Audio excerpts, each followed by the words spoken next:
Hello बच्चों। सबसे पहले good evening all of you. तो एक बार मैं फिर हाजिर हूं देहरादून से हमारे सफर को आगे बढ़ाने के लिए। तो कैसे हैं आप लोग?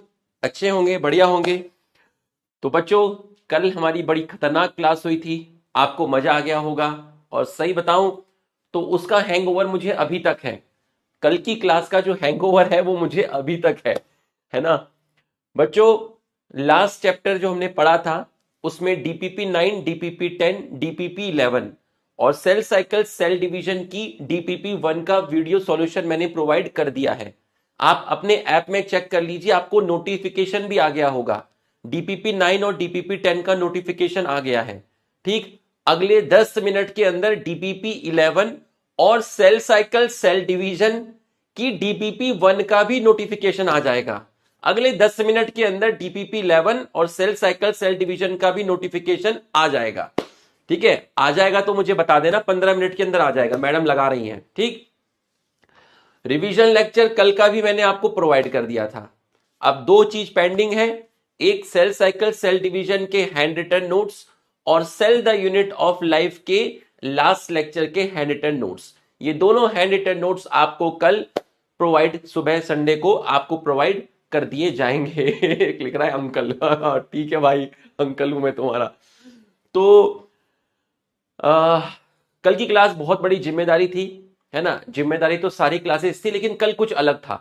ठीक है, आज बिल्कुल आराम से पढ़ेंगे, रिलैक्स होके पढ़ेंगे। कोई बहुत ज्यादा मतलब आपको एफर्ट्स नहीं डालने पड़ेंगे, चीजें स्मूथली चलेंगी और आपको अच्छे से समझ में आएंगी। ठीक है, आपको इजी लगेगा। तो enough of talk, let's start. एक बार सभी लोग यस सर लिख दीजिए। अंकल लिख रहा है। अरे दीवाने। हाँ हाँ। हाँ भाई, मैं तुम्हारा सर हूं। आप मेरे को बिग ब्रदर भी बोल सकते हैं, ना अंकल भी बोल सकते हैं, कोई दिक्कत नहीं है। चलिए, तो आज हम क्या पढ़ने वाले हैं मैं बता देता हूं आपको। कल हमने इंटरफेस कंप्लीट किया था। ठीक है, आज मैं आपको G0 और M फेस के बारे में बताऊंगा। ठीक है, आज मेरा टारगेट है प्रोफेस खत्म करना है। ठीक है, चलिए। तो सर क्या हेडिंग डालें? सबसे पहले हेडिंग डाल G0 और क्वेसेंट स्टेज। G0 और क्वेसेंट स्टेज, ये हेडिंग डाल दो।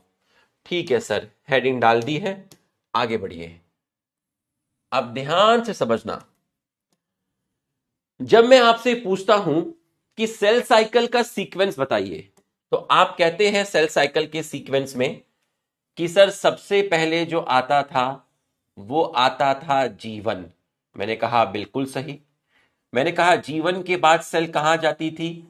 आपने कहा सर S में जाती थी। मैंने कहा S से सेल कहां जाती थी? आपने कहा सर S से सेल G2 में जाती थी। फिर मैंने आपसे पूछा कि इन G1, S और G2 को आप क्या बोलते थे? तो आपने कहा था सर इसको हम इंटरफेस बोलते थे। आपने कहा कि सर इसको हम बोलते थे इंटरफेस। इंटरफेस, ठीक है। मैंने कहा G2 के बाद क्या होता था?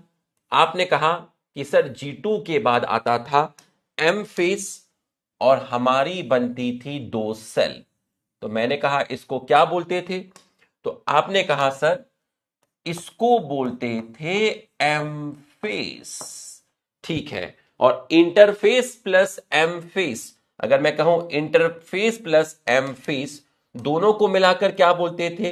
सर दोनों को मिलाकर बोलते थे सेल साइकिल। ठीक है, अब मेरे को यह बता, G1, S और G2 और M, इसमें कहीं पर भी ये वर्ड नहीं आया, G0 वर्ड नहीं आया। बिल्कुल सर नहीं आया। तो पहला पॉइंट जो तुम लिखोगे, ठीक है, पहला पॉइंट जो तुम लिखोगे, यहां मैं थ्योरी लिखाऊंगा राइट साइड में। ठीक है, यहां डायग्राम था, यहां थ्योरी लिखाऊंगा। तो जो पहला पॉइंट आप लिखोगे कि G0 जो है आपका, G0 is not a part of, G0 is not a part of interface या आप सिंपल कहो cell cycle. G naught interface और सेल साइकिल का पार्ट नहीं होता। पहली चीज, जी नॉट कहीं पर भी नहीं आया, पूरी सेल साइकिल में जी नॉट नहीं आया। इसका मतलब जी नॉट इंटरफेस का भी पार्ट नहीं है, जी नॉट पूरी की पूरी सेल साइकिल का भी पार्ट नहीं है। तो सर जी नॉट क्या है?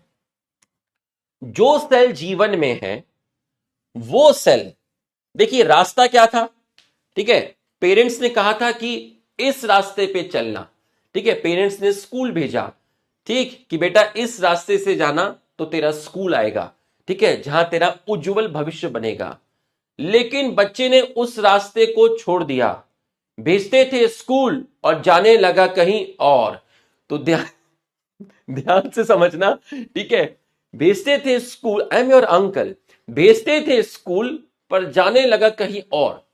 स्कूल का रास्ता यह था कि भाई इस रास्ते पे तुम्हें चलना है, ठीक, ये था आपके स्कूल का रास्ता। लेकिन वो स्कूल की जगह कहीं और ही जाने लगा, ठीक।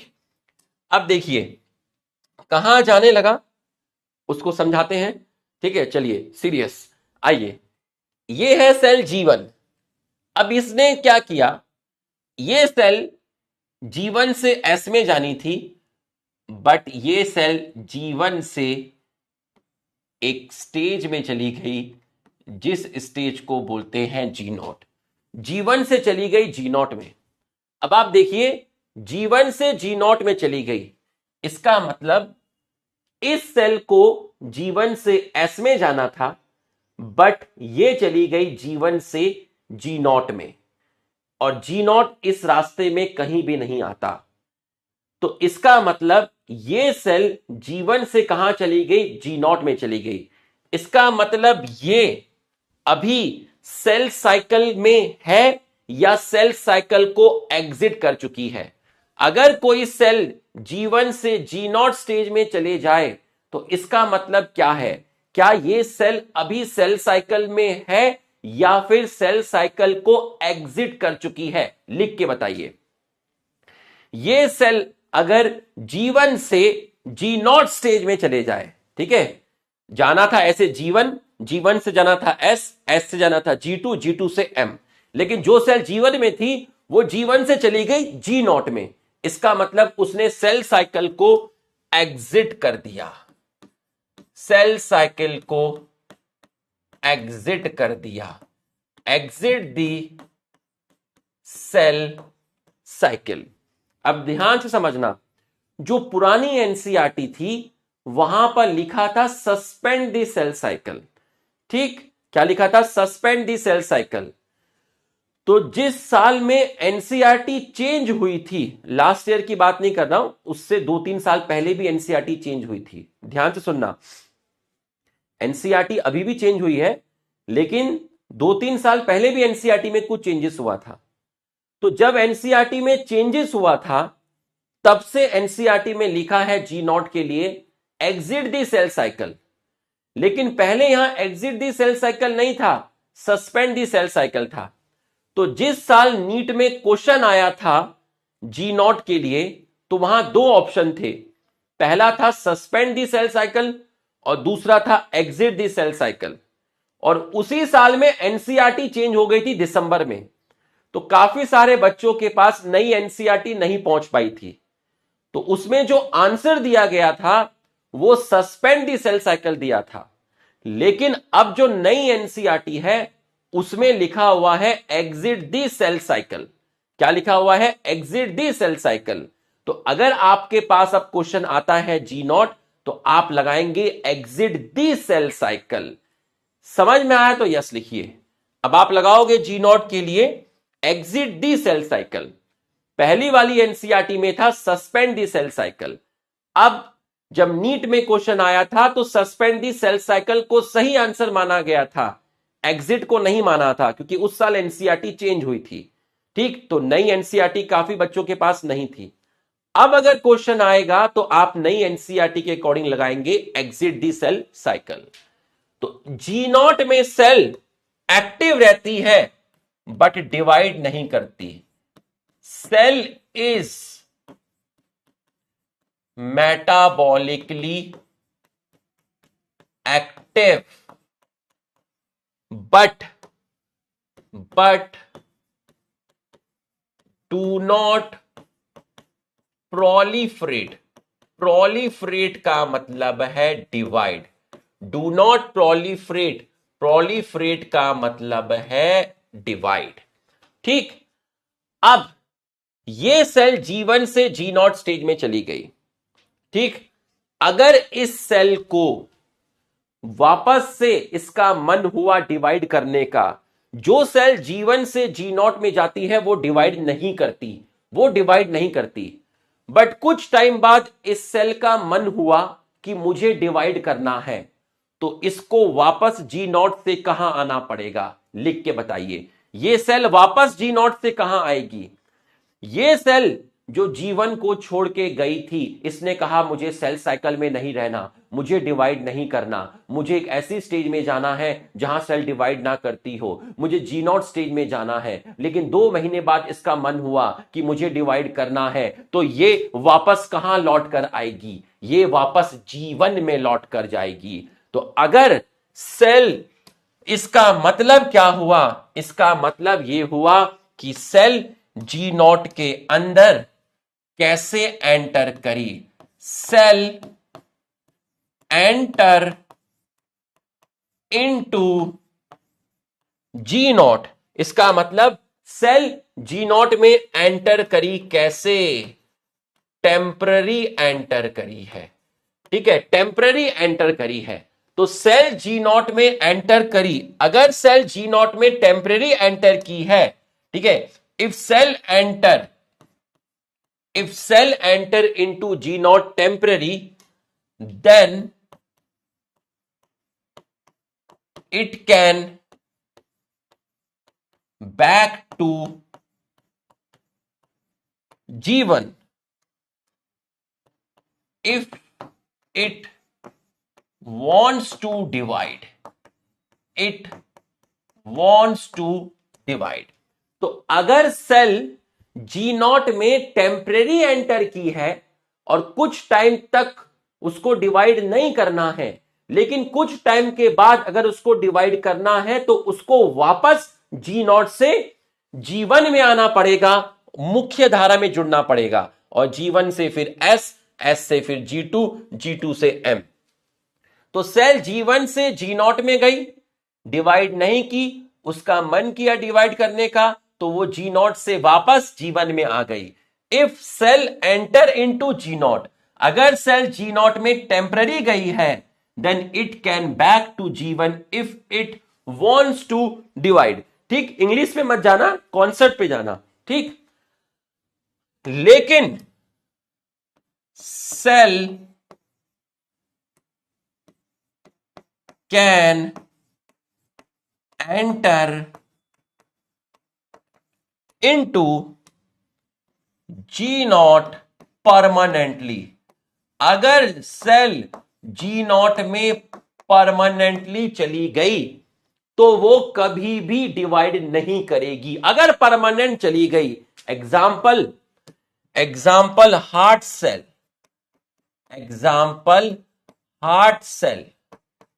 एग्जाम्पल नर्व सेल्स, ये डिवाइड नहीं करती, ये परमानेंट G0 में रहती है। तो सेल G0 में टेम्पररी भी जा सकती है, परमानेंट भी जा सकती है। टेम्पररी गई तो वो वापस G1 में आ जाएगी, लेकिन कुछ सेल्स G0 में परमानेंट रहते हैं, वो कभी भी डिवाइड नहीं करते।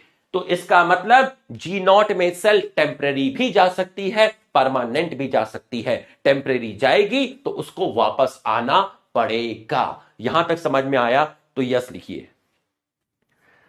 हाँ, यहां तक समझ में आया तो यस लिखिए। यहां तक समझ में आया तो आप यस लिखिए, ताकि मैं नए पॉइंट को ऐड कर सकूं। यहां तक समझ में आया तो आप यस लिखिए। ठीक है, अब देखिए, अब अगर मैंने आपसे कहा कि मेरी ये स्किन की सेल है, कहीं पर कोई भी दिक्कत नहीं है, इसका मतलब मेरी ये स्किन की सेल्स हैं, अभी यहां पर कोई भी दिक्कत नहीं है। लेकिन अगर मैं साइकिल से जा रहा हूं 5 की स्पीड पर और मेरी साइकिल से मैं गिर गया तो मुझे यहां चोट लग गई। तो जब मुझे यहां चोट लग गई तो मेरी यहां की स्किन की सेल की डेथ हो गई। तो जब मेरी यहां स्किन की सेल की डेथ हो गई तो इसका मतलब अब मुझे जल्दी जल्दी सेल्स को डिवाइड करना पड़ेगा और नई सेल्स का फॉर्मेशन करना पड़ेगा। नई सेल्स का फॉर्मेशन करना पड़ेगा। ये देखिए मैं आपको एक लाइन दिखाता हूं, पहले इस लाइन को देखिएगा। हां, क्वेसेंट स्टेज क्यों बोला? क्वेसेंट स्टेज क्यों बोला? क्वेसेंट का मतलब क्या होता है? क्वेसेंट का मतलब होता है इनएक्टिव। तो इनएक्टिव स्टेज क्यों बोला? इनएक्टिव स्टेज इसलिए बोला क्योंकि सेल डू नॉट डिवाइड, इसलिए हमने बोला इनएक्टिव स्टेज। हमने बोला इनएक्टिव स्टेज।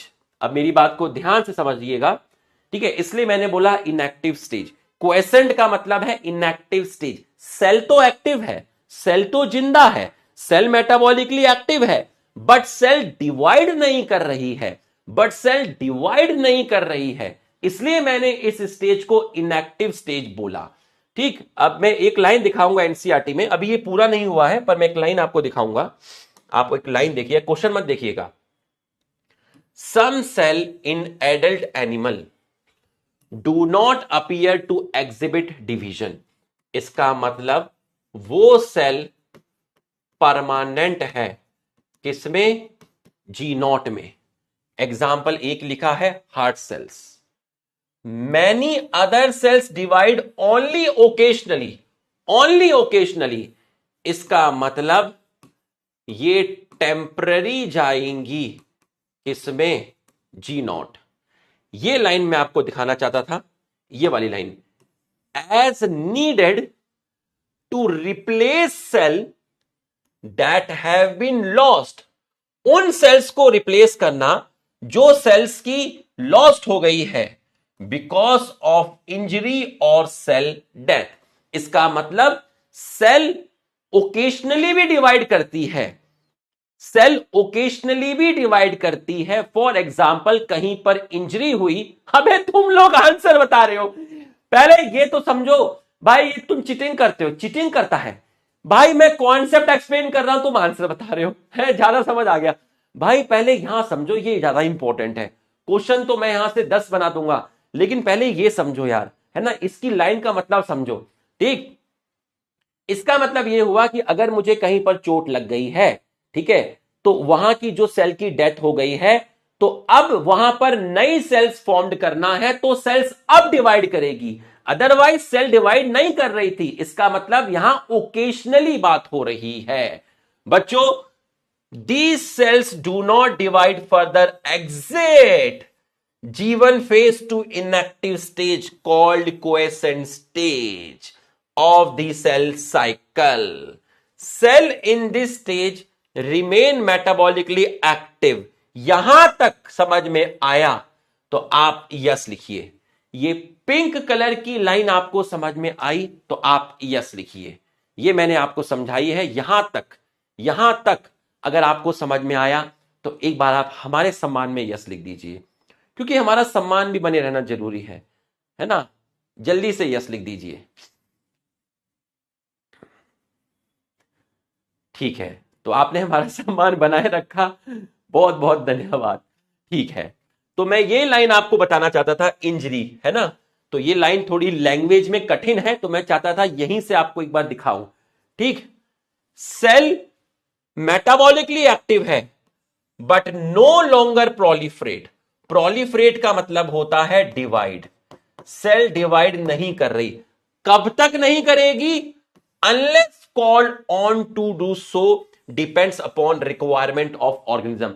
सेल तब तक डिवाइड नहीं करेगी जब तक सेल तब तक डिवाइड नहीं करेगी जब तक अंदर से डिमांड नहीं आई हो डिवीजन की, कि भैया सब ठीक चल रहा है, बिल्कुल सही है, डिवीजन की भी जरूरत नहीं है, लेकिन मेरे को चोट लगी, मैं बाइक से गिर गया हूं, मेरी सेल्स की डेथ हो गई है, अब तो डिवाइड करना पड़ेगा।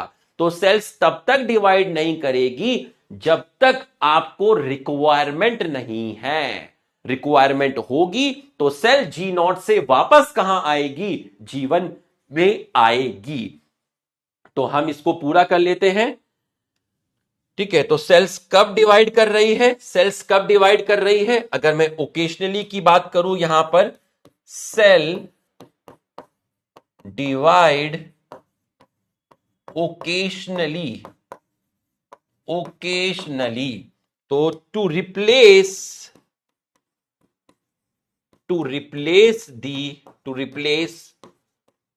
Lost cell due to injury. ठीक है, तो cell is metabolically active but do not proliferate unless they are called on to do so, or it's depend upon the requirement of organism, depends upon the requirement of organism। तो cell metabolically active but do not proliferate। इसके बाद आप लिख सकते हैं, इसके बाद आप लिख सकते हैं, यहां पर आप लिख सकते हैं, इसके बाद unless they are called on to do so, comma depends upon requirement। इस लाइन का क्या मतलब हुआ? इस लाइन का मतलब ये हुआ कि सेल मेटाबॉलिकली एक्टिव है बट वो डिवाइड नहीं करती, अनलेस कब तक, जब तक उसको कहा ना गया हो या फिर हमारे अंदर रिक्वायरमेंट ना हो डिवीजन की। Unless they are called on to do, जब तक उसे कहा ना गया हो या फिर हमारे अंदर उसकी रिक्वायरमेंट ना हो, तब तक सेल डिवाइड नहीं करती। तो भाई ये चीज मेरी तरफ से एकदम कंप्लीट हो गई है। यहां तक आपको समझ में आया तो एक बार आप फाइनल यस लिख दीजिए, एक बार आप फाइनल यस लिखिए। नोट्स में रॉन्ग हो गया है, कहां पे रॉन्ग हो गया है? Unless they are called on to do so, depends upon requirement, cell divide occasionally, cell can enter into G naught permanently. If cell enter into G naught temporary, then it can back to G1. Cell is metabolically active. Exit this cell cycle. G naught is not a part of interface. सही तो है? मेरे को तो कुछ भी गलत नहीं लग रहा है इसके अंदर। तो यहां तक आपको समझ में आ गया होगा। ठीक है, यहां तक आपको समझ में आ गया होगा, यहां पर आपको समझ में आ गया होगा। अच्छा, डीपीपी आ गई, एक लिख रहा है इंग्लिश ओपी। अरे दीवाने आजा। तो अगर मैं आपको बोला, ठीक है, इसके बाद क्या है, तो अब इसके बाद आप ये क्वेश्चन बताएंगे। ठीक है, some cells in adult do not divide and enter permanent in G naught, correct है। Some cells divide occasionally to replace the lost cell due to injury. They enter into G naught temporary. ये भी सही है। G naught is inactive phase. Cell is metabolically inactive. Inactive नहीं, cell metabolically कैसी है? Active है। अब बताओ आंसर। हाँ, in this phase and G naught is a part of interphase. G naught is not a part of interphase. तो ये भी गलत हो गया, तो ये आपका इनकरेक्ट है। Cell do not proliferate unless they are called on to do so, Scooby Doo जो भी है। तो आंसर जाएगा आपका ऑप्शन सी। ठीक, चलो अब ये वाला पैराग्राफ एक्सप्लेन करता हूं। अब आप नोट डालेंगे, एक नोट डालेंगे। तो इन्होंने क्या कहा? इन्होंने कहा एनिमल सेल के अंदर, ठीक है, एनिमल के अंदर, ठीक है, नोट डालेंगे, एनिमल के अंदर जो माइटोसिस है, एनिमल के अंदर mitosis occur only in diploid cell. Animal में माइटोसिस सिर्फ डिप्लॉयड सेल के अंदर होता है। सिर्फ डिप्लॉयड सेल के अंदर होता है। मान लीजिए ये आपकी एक सेल है, ठीक है, ये आपकी एक सेल है, ठीक है, ये आपकी एक सेल है और इस सेल ने आपका किया माइटोसिस। तो अगर ये सेल डिप्लॉयड है, ये सेल डिप्लॉयड है और इसने माइटोसिस किया, तो आपकी दो सेल बनेंगी और ये दोनों सेल डिप्लॉयड होंगी, ठीक है, दोनों सेल आपकी डिप्लॉयड होंगी, ठीक है। तो ये आपका क्या हुआ है, ये आपका हुआ है एम फेस, एम फेस। तो अगर यहां 2n is equal to 10 chromosome है तो यहां भी 10 होगा और यहां भी 10 होगा। तो एनिमल में माइटोसिस सिर्फ आपका डिप्लॉयड सेल के अंदर होता है, बट फ्यू एक्सेप्शन, बट एक एक्सेप्शन लिखा है। क्या एक्सेप्शन लिखा है, एक एक्सेप्शन लिखा हुआ है यहां पर, ठीक है, male honey bee, male honey bee. तो मेल हनी बी जो होता है बच्चों, उसको बोलते हैं ड्रोन, ठीक है, मेल हनी बी, ठीक है। हनी बी क्या हो गया, एक इंसेक्ट होगा, ठीक है, एक इंसेक्ट होगा। तो मेल हनी बी जो होता है वो डिप्लॉयड नहीं होता, वो हैप्लॉयड होता है, वो हैप्लॉयड होता है। तो मेल हनी बी के अंदर, मेल हनी बी के अंदर हैप्लॉयड सेल्स डिवाइड करती हैं। तो मेल हनी बी जो है वो हैप्लॉयड होता है। तो मेल हनी बी के अंदर माइटोसिस जो होता है वो हैप्लॉयड सेल में होता है। तो अगर मैं आपसे बोलूं कि जो मेल हनी बी है, जो मेल हनी बी है वो आपका हैप्लॉयड होता है, बिल्कुल सही है। तो n से n और n बनेगा और यहां 2n से 2n और 2n बनेगा।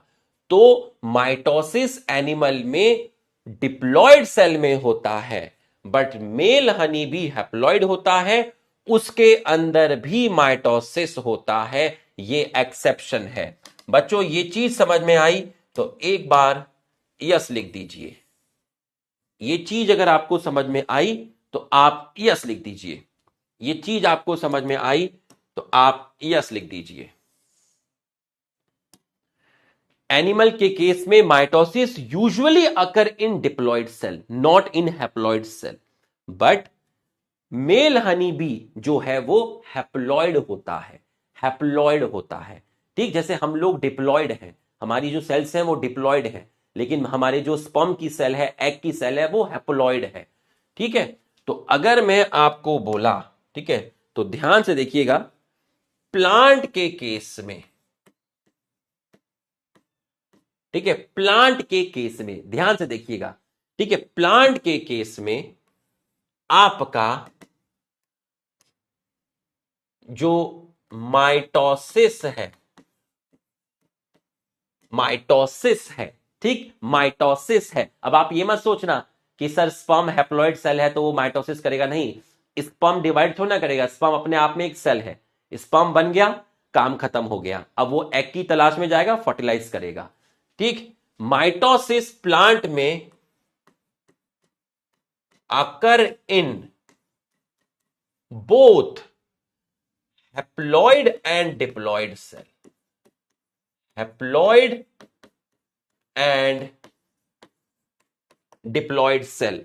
मतलब यहां पर आपका माइटोसिस डिप्लॉयड सेल में भी होता है और आपका माइटोसिस यहां पर प्लांट में हैप्लॉयड सेल में भी होता है। आप चाहो तो इसको दोबारा मत बनाओ, ये लाइन लिख के छोड़ सकते हो, ठीक है। कॉन्सेप्ट तो आपको यहां समझ ही गया कि अगर हैप्लॉयड सेल में माइटोसिस होगा तो कैसे होगा, डिप्लॉयड में माइटोसिस होगा तो कैसे होगा, ये आपको समझ में आ गया है। एनिमल में माइटोसिस सिर्फ डिप्लॉयड में और प्लांट में माइटोसिस हैप्लॉयड सेल में भी होगा और डिप्लॉयड सेल में भी होगा। आप चाहो तो इसको मत बनाओ, ये तो चीज आपको ऐसे समझ में आई गई है, ठीक है। चलिए अब इसमें एक लाइन है जो मैंने आपको नहीं बताई क्योंकि यहां लिखा हुआ है, आप चैप्टर 3 में पढ़ेंगे, ठीक है। देखिएगा, in animal cell mitosis division only seen in diploid somatic cell. Somatic cell का मतलब क्या हुआ? मेरे कान की सेल, मेरे नाक की सेल, मेरे गाल की सेल, मेरे हाथ की सेल्स, ये सारी सेल्स सोमैटिक सेल्स होती हैं। ठीक है, सोमैटिक सेल्स होती हैं। स्पर्म सेल, एग सेल, ये जर्म सेल्स होती हैं। ठीक है, somatic cells. There are few exception where haploid cell divide by mitosis. Male honey bee, example male honey bee. Against this, the plant can show mitotic division in both haploid and diploid cell. अब जो line है वो हम बाद में पढ़ेंगे। देखिए लिखा हुआ है, from your recollection of example of alternation generation plant chapter 3, chapter 3 में पढ़ेंगे। आइडेंटिफाई द प्लांट, ये लाइन अभी आप नहीं पढ़ेंगे, यहां से लेके यहां तक ये आप पढ़ेंगे प्लांट किंगडम में। अभी आपको ये समझ नहीं आएगी, है ना, अभी ये चीज आपको समझ में नहीं आएगी, तो आप इसको छोड़ देना, इससे कोई क्वेश्चन नहीं आएगा। जब आप प्लान किंगडम पढ़ लोगे तो आप इस लाइन पे हंसोगे। ठीक है, इस लाइन में कुछ नहीं है। In animal mitotic division cell only in diploid, गलत हो गया। Male honey bee diploid cells, haploid cells undergo mitosis. In plant both haploid and diploid cells undergo mitosis. Answer गया ऑप्शन सी। तो हमने यहां तक पूरा का पूरा कंप्लीट कर लिया। अब हम पढ़ने वाले हैं एम फेस। अब हम पढ़ने वाले हैं आपका एम फेस। हा, तो देखिए आसान लग रहा होगा, है ना, आराम आराम से चलेगा, कोई दिक्कत नहीं आएगी।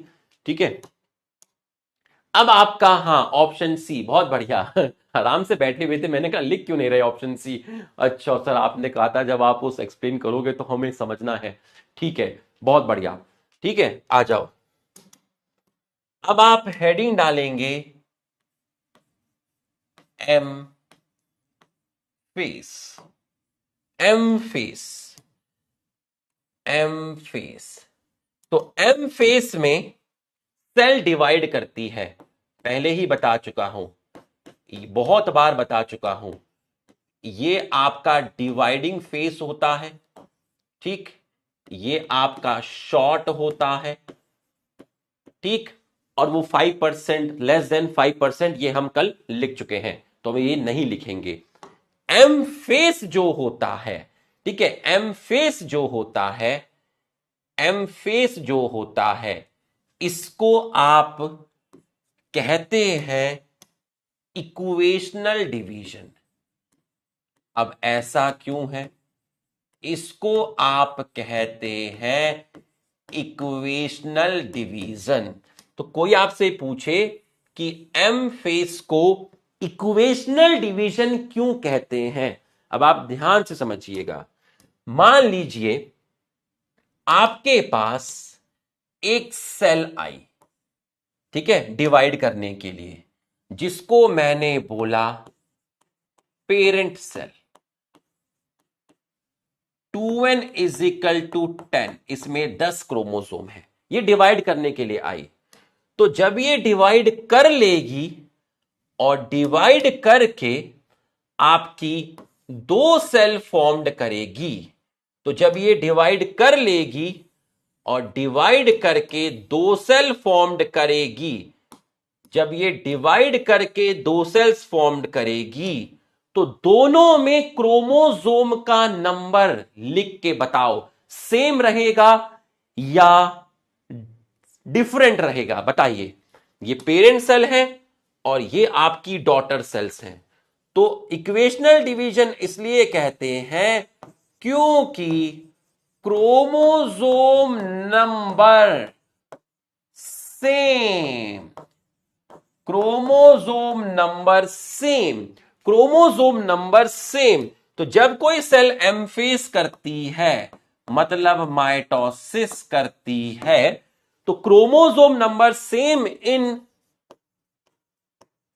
डॉटर एंड पेरेंट सेल, इसलिए माइटोसिस को बोलते हैं इक्वेशनल डिवीजन। पहली चीज तो हमारी हो गई। बच्चों ये कॉन्सेप्ट आपको समझ में आया? तो एक बार हमारे सम्मान में यस लिख दीजिए। ये चीज आपको समझ में आई तो एक बार हमारे सम्मान में यस लिख दीजिए।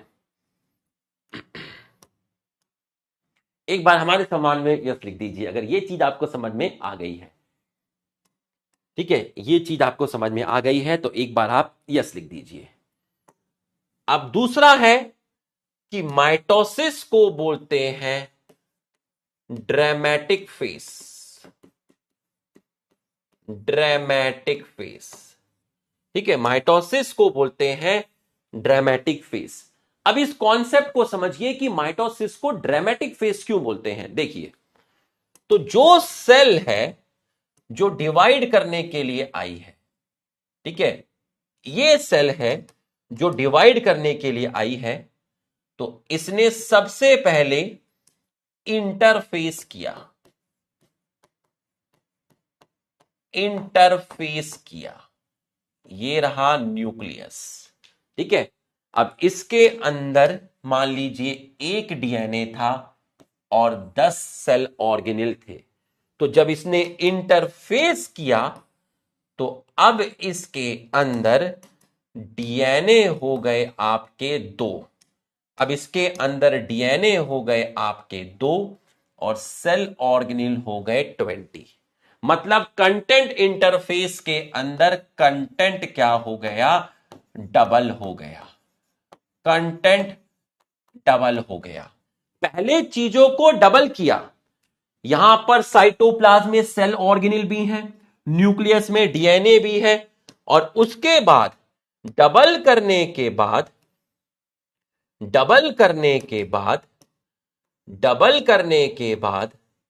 उसने डिवीजन किया। ठीक है, डबल करने के बाद उसने क्या किया, डिवीजन किया।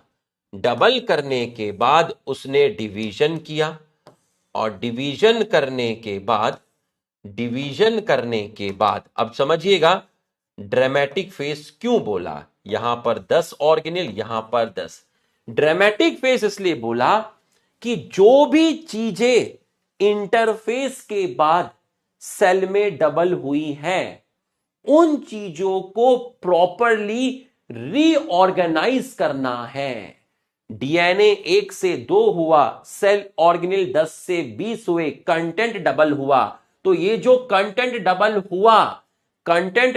हुआ, इस कंटेंट को इक्वली रीऑर्गेनाइज करना है। अगर यहां पर मान लीजिए 2 माइटोकॉन्ड्रिया है, 2 गोल्गी बॉडी है, ठीक है, 2 लाइसोसोम है, 2 राइबोसोम है, तो जो भी चीजें डबल हुई हैं उनको बराबर बराबर 2 डॉटर सेल में बांटना है, रीऑर्गेनाइज करना है। मेरे पास थे भैया 50 रुपए, मैंने कमा कुमू के मैं 100 रुपए मैंने कर लिए। अब मुझे इन 100 रुपयों को बराबर 2 बच्चों में बांटना है। तो सेल का जो कंटेंट होता है वो इक्वली रीऑर्गेनाइज होता है दोनों डॉटर सेल में ड्यू टू एम फेस। तो एम फेस क्या कर रहा है, रीऑर्गेनाइज कर रहा है। Reorganise the component of cell into 2 daughter cell. समझ में आया तो यस लिख दीजिए। 50-50 इसने लिखा 50-50, बिल्कुल सही। 50-50 बांटना बाबा, बराबर बांटने का बाबा। ठीक है, रीऑर्गेनाइज करना है। तो रीऑर्गेनाइज करने का काम एम फेस करता है। रीऑर्गेनाइजेशन का काम कौन करता है, एम फेस करता है। रीऑर्गेनाइजेशन का काम आपका करता है एम फेस। ठीक है भाई, रीऑर्गेनाइजेशन का काम करता है आपका एम फेस। ये आपको समझ में आ गया। ठीक, अब अगला देखिए क्या है। अगला लिखा है कि माइटोसिस जो होता है वो एक प्रोग्रेसिव फेस है। बच्चों प्रोग्रेसिव का मतलब क्या होता है? प्रोग्रेसिव का मतलब है कि एक बच्चे को मैंने कहा 5 किलोमीटर दौड़ना है, तो वो लगातार 5 किलोमीटर दौड़ेगा और उसके बाद जब रेस खत्म हो जाएगी रुक जाएगा। इसका मतलब ये नहीं कि वो 2 किलोमीटर दौड़ा फिर 1 मिनट का रेस्ट लिया, नहीं। प्रोग्रेसिव का मतलब होता है कॉन्टिन्यूअस। प्रोग्रेसिव का मतलब क्या होता है?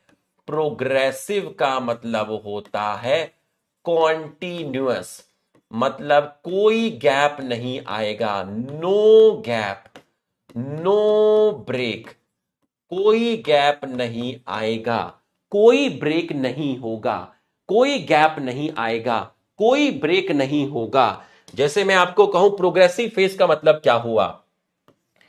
एम फेज के दो पार्ट होते हैं, एक को बोलते हैं कैरियोकाइनेसिस।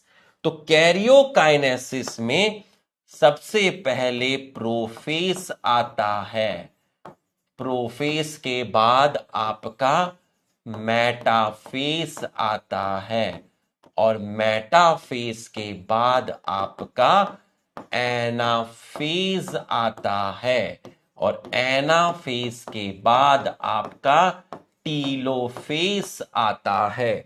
और जब कैरियोकाइनेसिस हो जाता है तब आपका साइटोकाइनेसिस होता है। तो कैरियोकाइनेसिस की जो डिफरेंट स्टेजेस है, इनके बीच में कोई गैप नहीं है।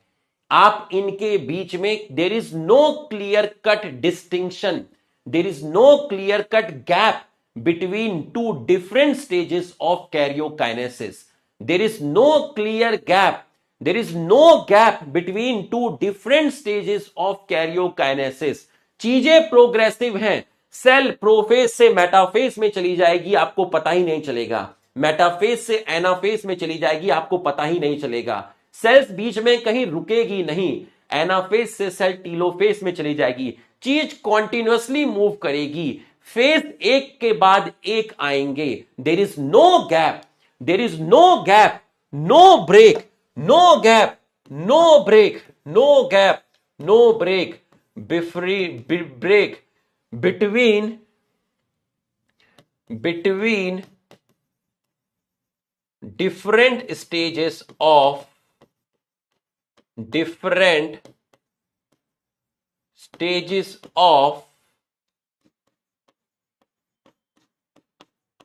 karyokinesis. No gap, no break between different stages of karyokinesis. चीजें प्रोग्रेसिव हैं बच्चों, एकदम फील हुआ तो आप यस लिखिए। जो थर्सडे फ्राइडे और सैटरडे होते हैं ना, वो मेरे बहुत हैक्टिक होते हैं, क्योंकि मेरी 2 क्लास होती है। एक क्लास के लिए 3 से 4 घंटा मिनिमम प्रिपरेशन करनी होती है। लेकिन संडे मंडे ट्यूसडे और वेडनेसडे, ये 4 दिन उतने हैक्टिक नहीं होते हैं। ठीक है, बताना नहीं पीडब्ल्यू में किसी को, ठीक है, कि सर कह रहे थे संडे मंडे ट्यूसडे वेडनेसडे इतने हैक्टिक नहीं होते हैं। ठीक, तो ये आपको समझ में आ गया। ठीक है, चलिए ये आपको समझ में आ गया है। इक्वेशन मतलब डॉटर सेल में जितने क्रोमोसोम हैं उतने ही पेरेंट में हैं। ड्रामेटिक का मतलब जो चीज इंटरफेस में डबल हुई एमफेस उनको बराबर बराबर बांटेगा, चीजों को रीऑर्गेनाइज करेगा।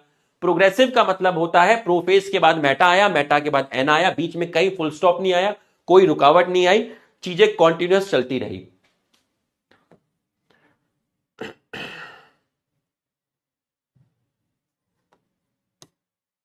This is most dramatic period of cell cycle involving a major reorganization of all component of cell. All component में आपका डीएनए आ गया और आपके सेल ऑर्गेनेल आ गए।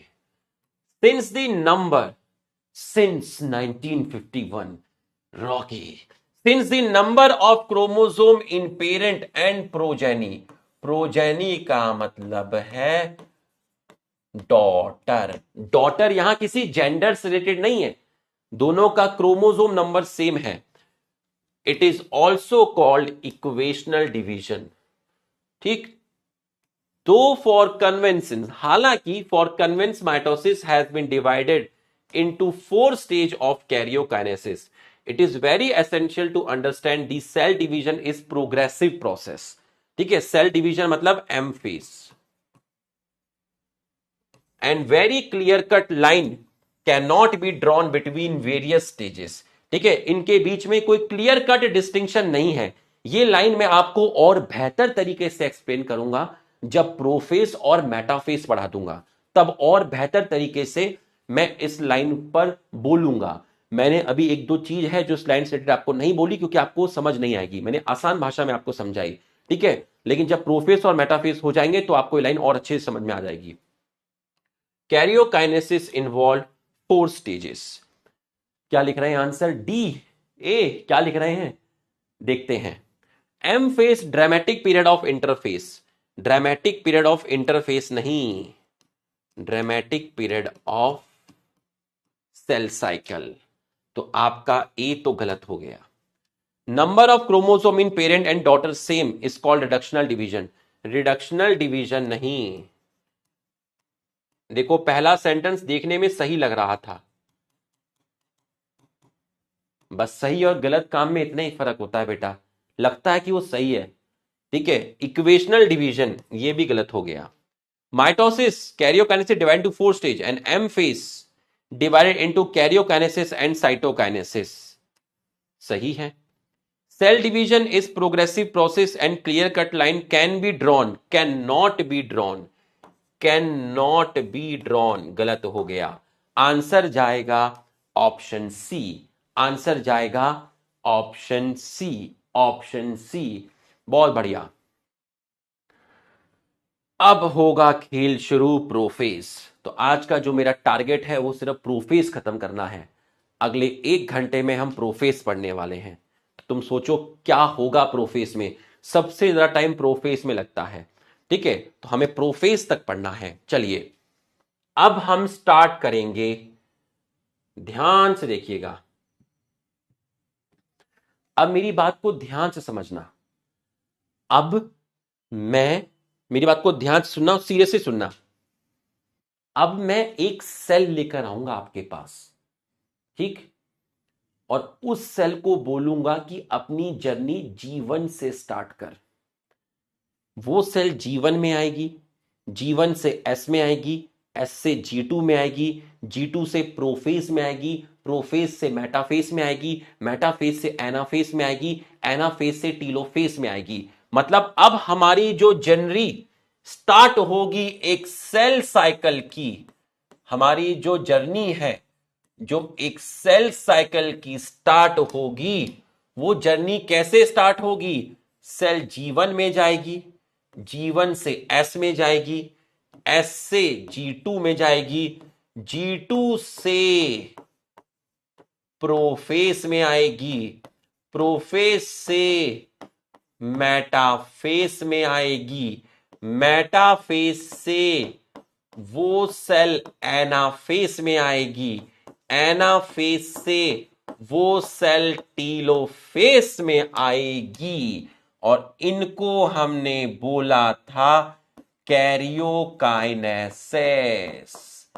कैरियोकाइनेसिस. और इसके बाद सेल करेगी साइटोकाइनेसिस. साइटोकाइनेसिस. ठीक है, तो अभी सेल कैरियोकाइनेसिस करेगी, फिर साइटोकाइनेसिस करेगी, और इस पूरे को आप बोलते हैं एम फेस. इस पूरे को आप बोलते हैं एम फेस, और इसको आप बोलते हैं इंटरफेस. तो ये जर्नी मुझे आपको दिखानी है, और मेरे पास आएगी एक पेरेंट सेल. तो मुझे एक पेरेंट सेल को आपके पास लाना है. ध्यान से समझना, आपको पता तो चले कि अब आप क्या पढ़ोगे और कैसे पढ़ोगे. मैं एक पेरेंट सेल को लेकर आऊंगा, ठीक, उसमें आपको कोई क्रोमोसोम नंबर दिखाऊंगा, आपके सामने बनाऊंगा और आपको दिखाऊंगा कि बेटा ये पेरेंट सेल है, इनके अंदर 4 क्रोमोसोम हैं. फिर उस पेरेंट सेल को G1 में दिखाऊंगा, उसको एस में दिखाऊंगा, उसको G2 में दिखाऊंगा, उस पेरेंट सेल को प्रोफेस में दिखाऊंगा, उसको मेटाफेस में दिखाऊंगा, उसको एनाफेस में दिखाऊंगा, उसको टीलोफेस में दिखाऊंगा, उसको साइटोकाइनेसिस करके दिखाऊंगा। तो मैं आपको प्रूफ करूंगा कि पेरेंट सेल में जितने क्रोमोसोम नंबर हैं उतने ही क्रोमोसोम नंबर आपके टीलोफेस के अंदर दिखाऊंगा, उतने ही क्रोमोसोम के नंबर एम फेस कंप्लीट होने के बाद दिखाऊंगा। मेरा क्वेश्चन का मतलब समझ में आया मैं कैसे बढ़ाने वाला हूं? मैं एक सेल हाइपोथेटिकली बनाऊंगा, उसमें कोई क्रोमोसोम के नंबर रखूंगा और उस सेल को पूरा घुमाऊंगा, G1 में, एस में, G2 में, प्रोफेस में, मेटाफेस में, एनाफेस में, टीलोफेस में, और टीलोफेस में क्रोमोसोम के नंबर उतने ही दिखाऊंगा जितने मैं लेके चला। अगर मैं दिखा पाया, इसका मतलब माइटोसिस में ऐसा ही होता है। इसका मतलब अभी आपको कॉन्सेप्ट समझ आया। अगर मैं आपको दिखा पाऊंगा तभी तो आप मानोगे। अभी तो मैंने डायरेक्ट लिख दिया कि जितना क्रोमोसोम पेरेंट में है उतना डॉटर में है, लेकिन प्रूफ कहां किया? प्रूफ कहां किया? अब प्रूफ करना है। अब एक जर्नी स्टार्ट होगी, एक सेल साइकिल की जर्नी स्टार्ट होगी जो जीवन से स्टार्ट होगी।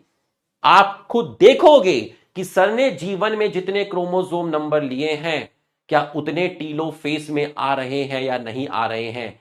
ये जर्नी आप अब देखोगे अपनी आंखों से। तो अब हम स्टार्ट करेंगे आपका जीवन से। क्या आप तैयार हैं? क्या आप ओके अंकल एक लिख रहा है ओके अंकल ओके। क्या आप तैयार हैं इस जर्नी के लिए? प्रूफ किया जाएगा। अब प्रूफ किया जाएगा, एक सेल लेके प्रूफ किया जाएगा, आखिरी तक जाके देखेंगे क्रोमोसोम नंबर कितने हैं। तैयार हैं? तो यस लिख दीजिए। ओके अंकल ओके ओके बेटा ठीक है। तो आप तैयार हैं? आ जाओ फिर, आ जाओ उस जर्नी को करने के लिए। तो सेल साइकिल की जर्नी स्टार्ट होने वाली है। तो सबसे पहले क्या आएगा? सबसे पहले आएगी एक पेरेंट सेल। बना लीजिए एक पेरेंट सेल। ये रही मेरे पास एक पेरेंट सेल। ये मेरे पास आ गई है एक पेरेंट सेल। ये रही पेरेंट सेल। ठीक है, इसमें न्यूक्लियस दिखा देते हैं। ये रहा इसके अंदर आपका न्यूक्लियस। ठीक है, एक मिनट रुकिएगा, थोड़ा सा और बड़ा बना लेते हैं इसको। हाँ, और इसके अंदर ये हमने दिखा दिया है न्यूक्लियस। ये हमने दिखा दिया है न्यूक्लियस। ये मेरे पास एक सेल है जिस सेल को मैं बोल रहा हूं पेरेंट सेल। इसको मैं बोल रहा हूं आपका पेरेंट सेल। ठीक है, ये मेरे पास आई है डिवाइड करने के लिए। तो अब ये सबसे पहले जाएगी इंटरफेस में। तो अब इसके अंदर आप मुझे खुद बताइएगा इसके अंदर आपको मैंने कितने क्रोमोसोम दिखाए हैं? आप बताइए इस पेरेंट सेल के अंदर मैंने आपको कितने क्रोमोसोम दिखाए हैं? कितने क्रोमोसोम दिखाए हैं? ठीक है, डीएनए डबल स्टैंडर्ड होता है। डीएनए आपका डबल स्टैंडर्ड है। बताइए मैं पेरेंट सेल में कितने क्रोमोसोम लेके चला? 4। इसका मतलब जब मैं माइटोसिस कंप्लीट करूंगा तो मुझे आपको 4 क्रोमोसोम दिखाने पड़ेंगे। जो चीज अभी तक हम डायरेक्ट बोले उसको प्रूफ करना पड़ेगा अब। तो पेरेंट सेल के अंदर अगर मैं बोलूं आपसे कि क्रोमोसोम का नंबर कितना है तो आप बोलेंगे 4। और डीएनए का अमाउंट डिप्लॉयड सेल में, डीएनए का अमाउंट, पेरेंट सेल डिप्लॉयड है तो एक डिप्लॉयड सेल में डीएनए का अमाउंट होता है 2C। अब ये पेरेंट सेल आपकी आएगी, कहां आएगी? ये पेरेंट सेल अब आपकी आएगी जीवन में। तो ये पेरेंट सेल आपकी आ गई है जीवन में। तो जब आपने जीवन में देखा, जब ये पेरेंट सेल आपकी जीवन में आई, तो बताइए क्रोमोसोम नंबर अभी भी कितने हैं? 4 हैं। और डीएनए का अमाउंट अभी भी कितना है? डीएनए का अमाउंट अभी भी कितना है? 2C है। उसके बाद ये जो सेल आएगी, ये जाएगी आपकी एस फेस में। थोड़ा बड़ा बना देता हूं, ठीक है, इस सेल को थोड़ा सा बड़ा बना देता हूं। तो ये सेल अब आपकी कहां जाएगी? एस फेस में जाएगी। तो जब हम एस फेस में इसको बनाएंगे, जब हम इसको एस फेस में बनाएंगे, ध्यान से देखिएगा, अब ये सेल जीवन से कहां जाएगी? जीवन से जाएगी एस फेस के अंदर। और एस फेस में आप देखिएगा क्या चेंज आपको दिखेगा। एस फेस में आप देखिएगा, एस फेस में आप देखिएगा,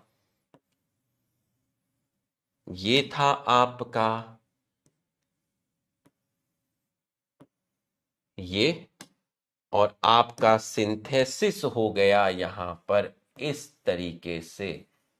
ये आपका सिंथेसिस हुआ, तो ये आपका सिंथेसिस हो गया। ये देखिए एक हो गया है, ठीक है। क्या मैं इसको कॉपी कर पाऊंगा? नहीं, इसको कॉपी नहीं कर पा रहे हैं, तो कोई बात नहीं, ये हो गया, एक हो गया, ठीक है। इसके बाद आप दूसरा भी देख लीजिए, इसके बाद आप दूसरा भी देख लीजिए, इसके बाद आप ये ये ये ये ये ये और ये इसको कवर कर दिया, ये इसको कवर कर दिया, ये इसको कवर कर दिया।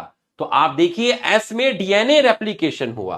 तो जब एस में डीएनए रेप्लिकेशन हुआ तो क्रोमोसोम का नंबर 4 है। डीएनए का अमाउंट कितना हुआ बताइए? डीएनए का अमाउंट हो गया है 4C। डीएनए का अमाउंट हो गया है 4C। और अब ये सेल आपकी पहुंचेगी कहां पर? ये सेल आपकी पहुंचेगी अब G2 के अंदर। तो जब ये सेल आपकी G2 में पहुंचेगी तो यहां भी क्रोमोसोम 4 है और डीएनए का अमाउंट 4C है। तो बच्चों ये मुझे प्रूफ करना है। इस तरीके से मैं आपको प्रोफेस में दिखाऊंगा, मेटाफेस में दिखाऊंगा, एनाफेस में दिखाऊंगा, टीलोफेस में दिखाऊंगा। तो पेरेंट सेल में मैं 4 क्रोमोसोम लेके चला, डीएनए का amount 2C, 4 2C, 4 4C, 4C, 4 4C। तो ये जो चीज हमने देखी, ये हमने देखी आपकी इंटरफेस। बच्चों यहां तक आपको समझ में आया तो आप यस लिखिए। यहां तक आपको समझ में आया तो आप यस लिखिए।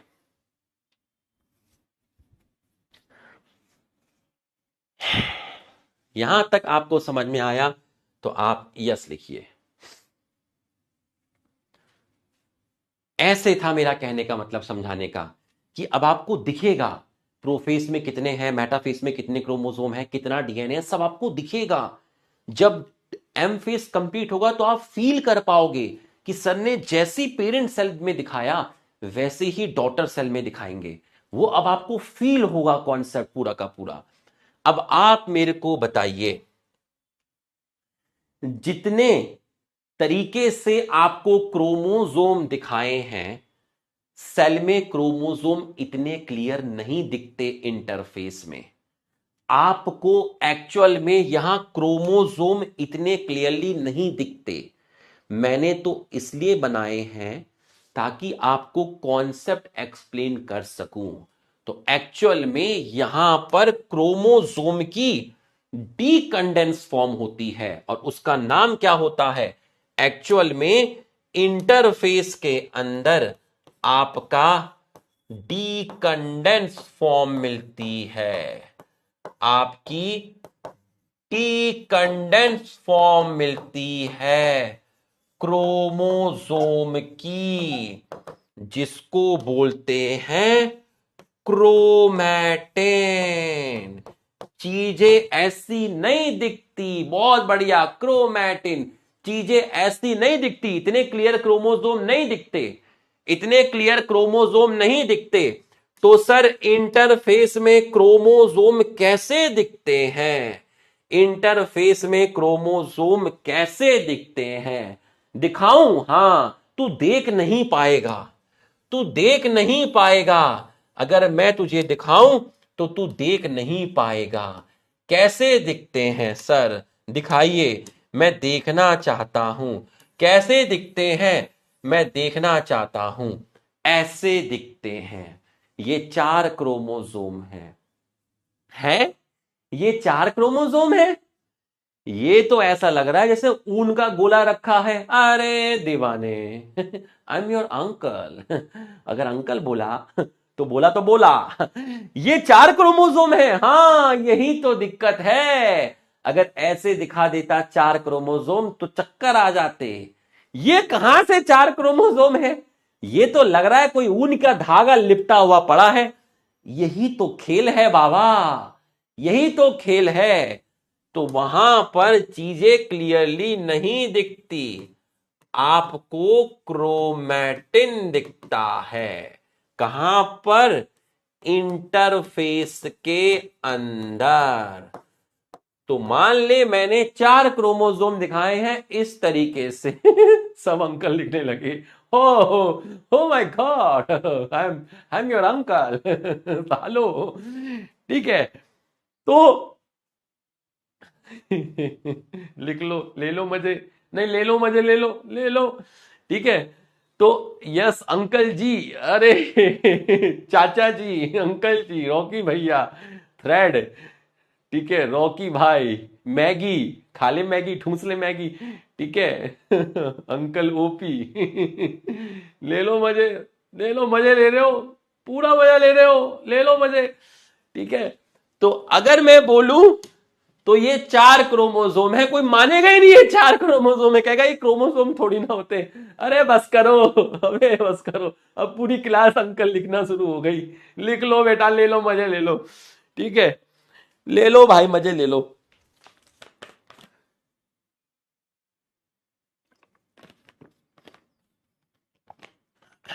मामा, 37 ईयर ओल्ड मामा, अंकल। चलो, तो एक्चुअल में ऐसे दिखते नहीं है, डीकंडेंस फॉर्म होती है, ऐसे दिखते हैं। ठीक है, ये मान लो 4 क्रोमोसोम है इंटरफेस के अंदर, ना भी मानो तो मान लो। अब सुनना ध्यान से, एकदम सीरियस जवाब देना। 600-700 क्वेश्चन मैं आपसे पूछूंगा। ठीक है, डालो हेडिंग प्रोफेस, और थोड़ा धीरे धीरे नोट्स बनाना, ताकि आपको नोट्स बनाने में दिक्कत ना है। मैं बता देता हूं कैसे बनेंगे नोट्स। ठीक है, मैं आपको बता देता हूं कैसे बनेंगे। आप हेडिंग डालिए प्रोफेस। पहले मुझे बनाने देना, पहले मुझे बनाने देना। ठीक है, पहले मुझे बनाने देना। अब ये सेल प्रोफेस में जाएगी। ठीक है, ये सेल जो है आपकी प्रोफेस में जाएगी। तो प्रोफेस को मैं 2 पार्ट में डिवाइड करूंगा। ठीक है, प्रोफेस को मैं 2 पार्ट में डिवाइड करूंगा। ठीक है, पहले मैं लाइन खींच देता हूं। प्रोफेस को मैं 2 पार्ट में आपका डिवाइड करूंगा। ये मैं 2 पार्ट में आपका डिवाइड करूंगा। ये मैंने लाइन खींच दी। प्रोफेस को मैं 2 पार्ट में डिवाइड करूंगा। ठीक, और एक लाइन मैंने आपकी यहां पर खींच दी है। ठीक है, एक लाइन मैंने आपकी यहां पर खींच दी है। ऐसे कॉलम बनेगा। ठीक है, ऐसे कॉलम बनेगा। और प्रोफेस को मैं 2 पार्ट में पढ़ाऊंगा। किताब में 2 पार्ट में पढ़ाया है। एक को बोलेंगे अर्ली प्रोफेस और एक को बोलेंगे लेट प्रोफेस। तो जो प्रोफेस है वो आपका फर्स्ट स्टेज है। किसका? कैरियोकाइनेसिस का। कैरियोकाइनेसिस का फर्स्ट स्टेज है प्रोफेज, जिसको मैं दो पार्ट में बताऊंगा, अर्ली और लेट, जिसके अंदर यहां पे एक लाइन और खींच दीजिए, ये ऐसे करके, ठीक है, ये आपने लाइन खींच दी है। यहां बनेंगे दो डायग्राम, यहां आपके बनेंगे डायग्राम और यहां मैं आपके लिखूंगा।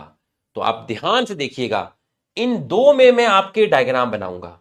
अर्ली प्रोफेस में सेल का डायग्राम यहां बनेगा, लेट प्रोफेस में सेल का डायग्राम यहां बनेगा, ठीक है। और यहां आप लिखेंगे कैरेक्टर, यहां आप लिखेंगे कैरेक्टर।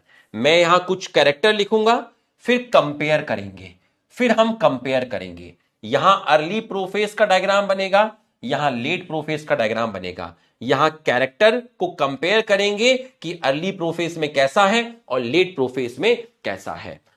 यहां तक आपको समझ में आ गया तो यस लिख दीजिए कि आपको किस तरीके से चलना है ना। मैंने आपको पहले बता दिया ताकि आपके नोट्स खराब ना हो, ठीक है। यहां तक आप तैयार हो, अगले आप तैयार हो। प्रोफेस पूरा खत्म करने के बाद छुट्टी होगी, 8 बजे तक खत्म हो जाएगा।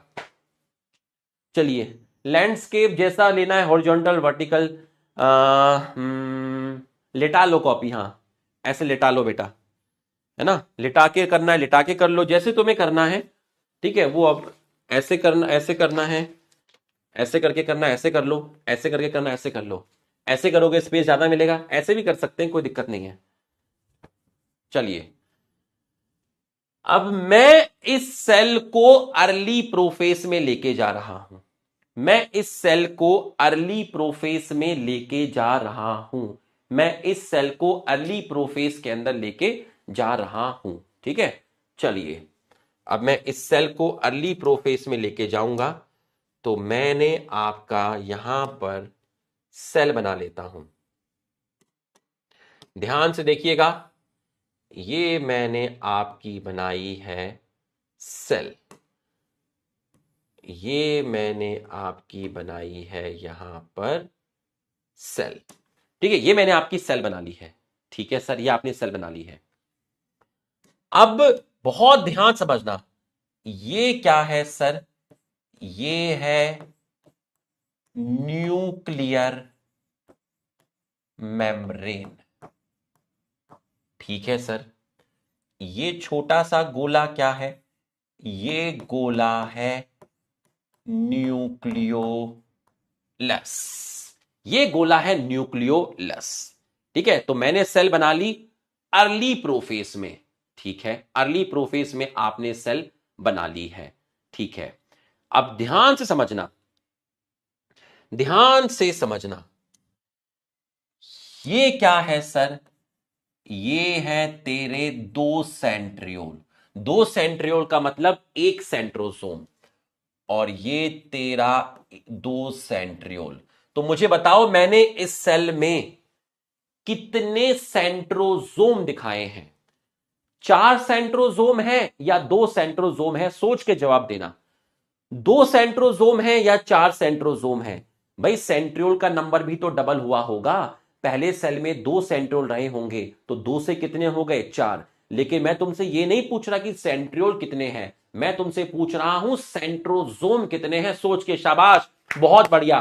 10 सवाल मैं आपसे पूछूंगा, आप जो जवाब दोगे वही मैं यहां लिखूंगा, बिल्कुल सही। सेंट्रोसोम 2 हैं, सेंट्रियोल 4 है, सेंट्रोसोम 2 है, सेंट्रियोल 4 है। इसका मतलब मैंने आपको ये जो चीज आपको दिखाई है, ये क्या है, ये और ये आपकी क्या है, ये आपके सेंट्रोसोम है, और सेंट्रोसोम के अंदर एक सेंट्रोसोम में 2 सेंट्रियोल हैं, बिल्कुल सही।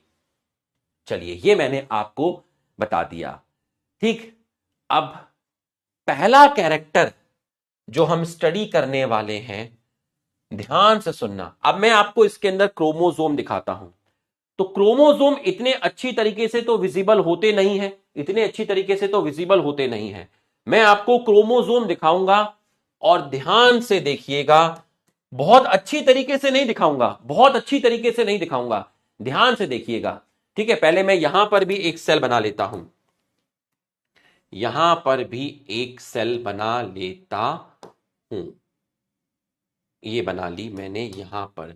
लेट प्रोफेस में मैं आपकी सेल बनाऊंगा, ध्यान से देखिएगा, ध्यान से देखिएगा। ठीक है, लेट प्रोफेस में। ठीक, और ध्यान से मेरी बातों का जवाब दीजिएगा, ध्यान से मेरी बातों का जवाब दीजिएगा। ठीक है, ध्यान से मेरी बातों का जवाब दीजिएगा। ठीक है, मैं क्रोमोसोम अर्ली प्रोफेस में भी दिखाऊंगा और लेट प्रोफेस में भी आपको क्रोमोसोम दिखाऊंगा। आप मेरी बात को ध्यान ध्यान से मेरी बातों का जवाब दीजिएगा। ठीक है, चलो मैं क्रोमोसोम आपको दिखाता हूं पहले। ठीक है, येलो रेड, अच्छा, yellow yellow yellow yellow yellow yellow, तो मुझे दो कलर यूज करने हैं, एक येलो यूज करना है और एक रेड यूज करना है। ठीक है, ध्यान से देखिएगा। ठीक है, और फील करिएगा, ध्यान से देखिएगा, ध्यान से देखिएगा।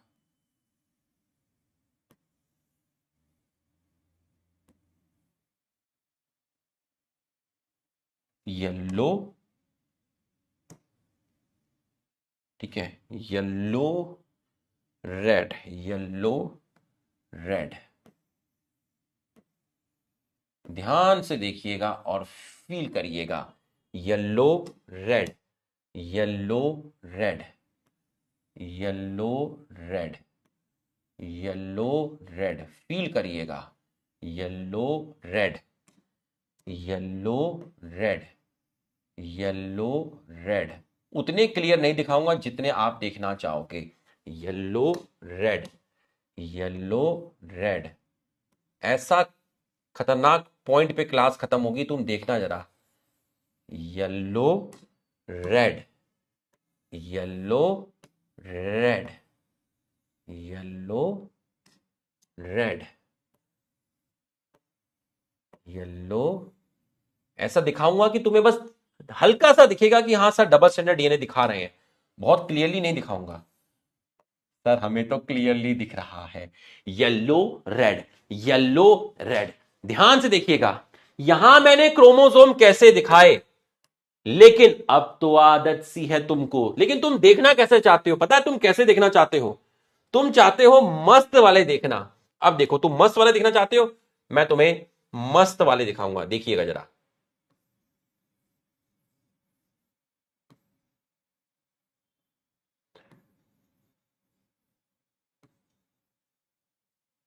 हमें मस्त वाले दिखाई दीजिए, मस्त वाले देखिएगा। हाँ सर, मस्त वाले दिखाइए, जिसको देख के फील आए कि हाँ क्रोमोसोम जैसा कुछ लग रहा है, जिसमें क्रोमोसोम जैसा लग रहा है, क्रोमोसोम जैसा लग रहा है। अर्ली प्रोफेज में येलो रेड एक क्रोमोसोम, एक क्रोमोसोम पूरा येलो रेड, एक क्रोमोसोम, येलो रेड एक क्रोमोसोम, येलो रेड एक क्रोमोसोम, येलो रेड एक क्रोमोसोम। अब इससे ये बन गया, इससे ये बन गया, इससे ये बन गया, इससे ये बन गया। एकदम क्लियर है तो यस लिख दीजिए।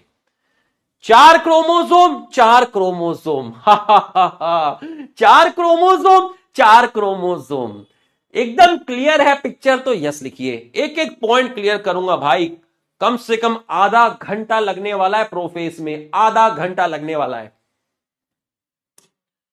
आधा घंटा, आधा घंटा सिर्फ इस पैराग्राफ को एक्सप्लेन करने के लिए मिनिमम आधा घंटा लगेगा, मिनिमम आधा घंटा कर लगेगा।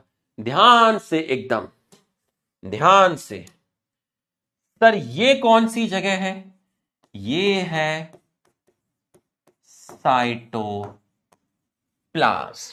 ठीक है, अब मैं तेरे से सवाल करूंगा, जैसे जैसे जो जो सवाल करूंगा देखते जाना, सब सवाल करूंगा, सब पूछूंगा, सब बताऊंगा। न्यूक्लियर मेम्ब्रेन कहां है, न्यूक्लियस कहां है, सब बताऊंगा। सेंट्रोसोम कहां गया, सब बताऊंगा। सबसे पहला जो कैरेक्टर तुम पढ़ोगे वो है क्रोमोसोम। तो अभी क्रोमोसोम के अलावा कुछ मत देखना। इन दोनों सेल में ना न्यूक्लियोलस देख, ना न्यूक्लियर मेम्ब्रेन देख, ना सेंट्रोसोम देख, कुछ मत देख, पहले सिर्फ क्रोमोसोम देख। अब आप मुझे बताइए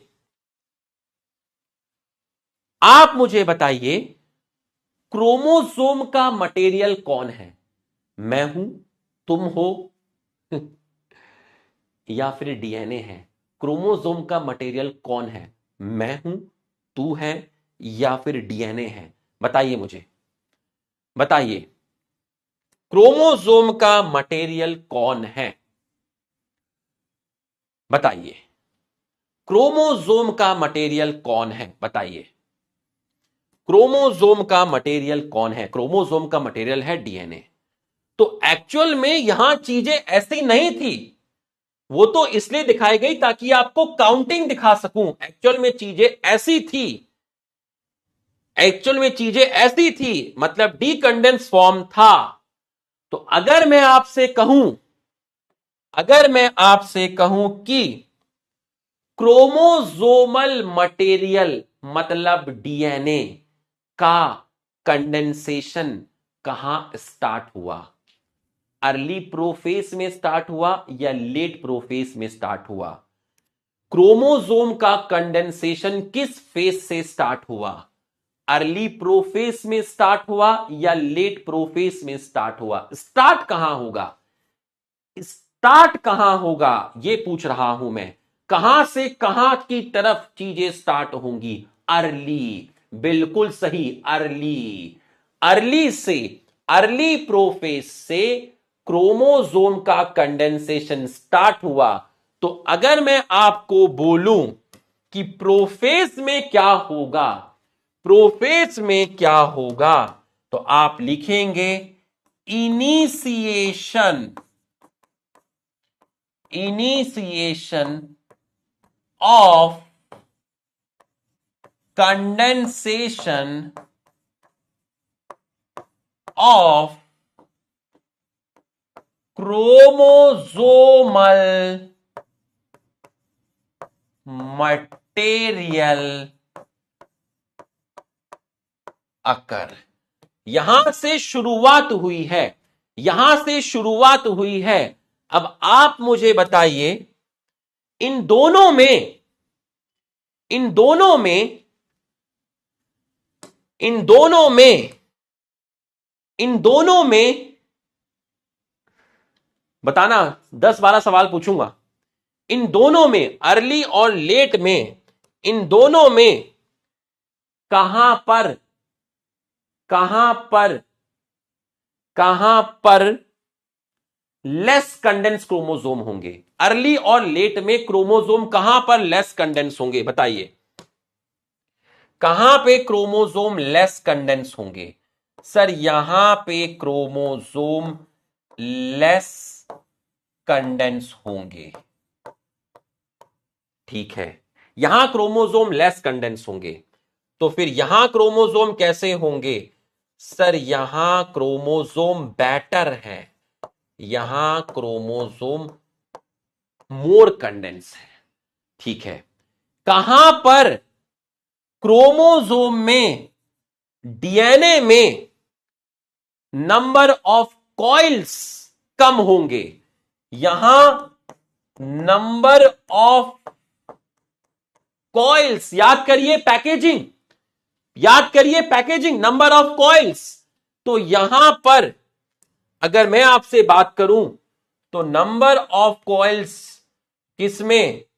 in DNA, number of coils in DNA यहां लेस होंगे और यहां पर आपके मोर होंगे, ठीक है। अब आप मेरे को बताइए यहां डीएनए में कॉइल्स कम हैं, इसलिए यहां पर, यहां पर, यहां पर जो क्रोमोसोम है वो लॉन्ग है और थिन है। यहां क्रोमोसोम लॉन्ग है, थिन है, यहां क्रोमोसोम शॉर्ट है और थिक है। यहां क्रोमोसोम लंबे ज्यादा हैं, यहां क्रोमोसोम छोटे हैं। यहां क्रोमोसोम्स के अंदर डीएनए में नंबर ऑफ कॉइल्स कम है, यहां डीएनए में नंबर ऑफ कॉइल्स ज्यादा है। यहां क्रोमोसोम पतला लगेगा, यहां क्रोमोसोम मोटा लगेगा। यहां से कंडेंसेशन स्टार्ट हुआ है। तो यहां से कंडेंसेशन स्टार्ट हुआ है। तो आप मुझे बताइए आप किसकी तरफ जा रहे हैं। पहला ऑप्शन देता हूं, आप क्रोमैटिन से क्रोमोसोम की तरफ मूव कर रहे हैं। आप क्रोमैटिन से क्रोमोसोम की तरफ मूव कर रहे हैं, या फिर क्रोमोसोम से क्रोमैटिन की तरफ मूव कर रहे हैं। ऑप्शन ए या ऑप्शन बी। स्पीड में सभी का आंसर आना चाहिए। आप क्रोमैटिन से क्रोमोसोम की तरफ मूव कर रहे हैं, या फिर आप क्रोमोसोम से क्रोमैटिन की तरफ मूव कर रहे हैं। सभी का आंसर चाहिए इस सवाल पर, सभी का। बहुत बढ़िया, शाबाश, बहुत बढ़िया, शाबाश। जब मैं सीरियस तो तुम सीरियस, बहुत बढ़िया। हम क्रोमैटिन से क्रोमोसोम की तरफ मूव कर रहे हैं। इसका मतलब यहां पर आप क्रोमैटिन से क्रोमोसोम की तरफ मूव कर रहे हैं। आप क्रोमैटिन से क्रोमोसोम की तरफ मूव कर रहे हैं। तो यहां क्रोमोसोम बहुत ज्यादा कंडेंस नहीं है, यहां क्रोमोसोम फिर भी बेटर है इसके कंपेयर में। यहां क्रोमोसोम फिर भी बेटर है, कंडेंस है। मतलब प्रोफेस में क्रोमैटिन क्रोमोसोम में चेंज हो रहा है। तो अगर मैं आपको बोलूं, ठीक है, अगर मैं आपको बोलूं कि इन दोनों में डीएनए ज्यादा डिस्टिंक्ट, ज्यादा क्लियर कहां होगा, इन दोनों में अर्ली और लेट में डीएनए ज्यादा डिस्टिंक्ट, ज्यादा क्लियर कहां होगा, बताइए कहां होगा, कहां पर ज्यादा डिस्टिंक्ट होगा, बताइए कहां पर डीएनए ज्यादा क्लियर होगा, डिस्टिंक्ट होगा, लिख के बताइए। अर्ली या लेट प्रोफेस, कहां पर डीएनए ज्यादा डिस्टिंक्ट होगा, लिख के बताइए, लिख के बताइए। देखो आपने गलत कर दिया, आपने गलत कर दिया, आपने गलत कर दिया।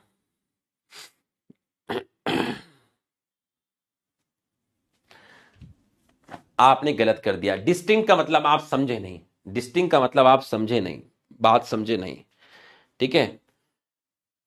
देखिए डिस्टिंक्ट का मतलब मैं आपको बताता हूं, आप शायद समझे नहीं, मैं आपको बताता हूं, देखिएगा। ठीक है, पहले मैं इसको कॉपी कर लेता हूं। यहां पर ये मैंने इसको कॉपी कर लिया और ये वाले पॉइंट मैंने आपके मिटा दिए क्योंकि मैंने कॉपी किया है। ठीक है, ये मैंने आपको कॉपी किया है, ठीक है, ये मैंने आपको यहां पर कॉपी किया है। ठीक है, समझिएगा।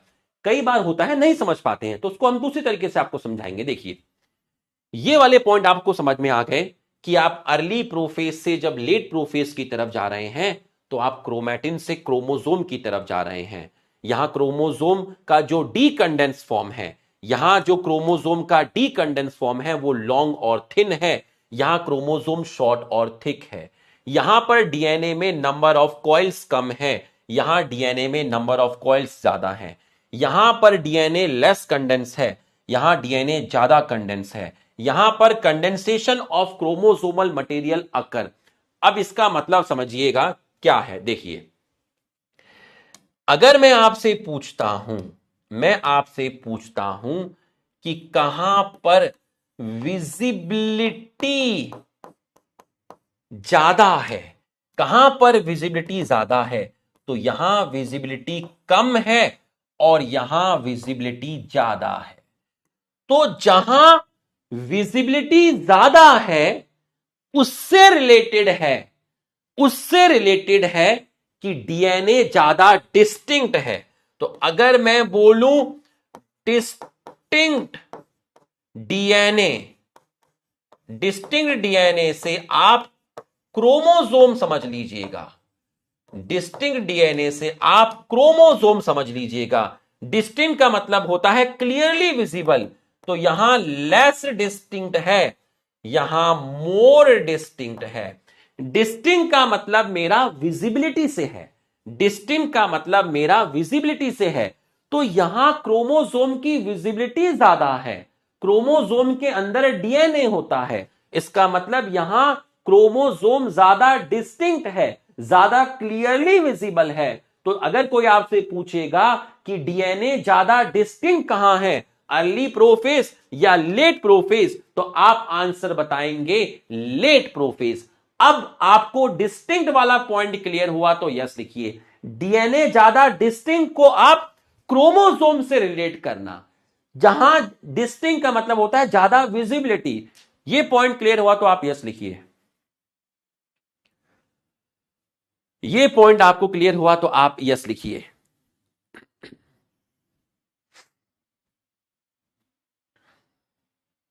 ये पॉइंट अब आपको क्लियर हुआ तो आप यस लिखिए।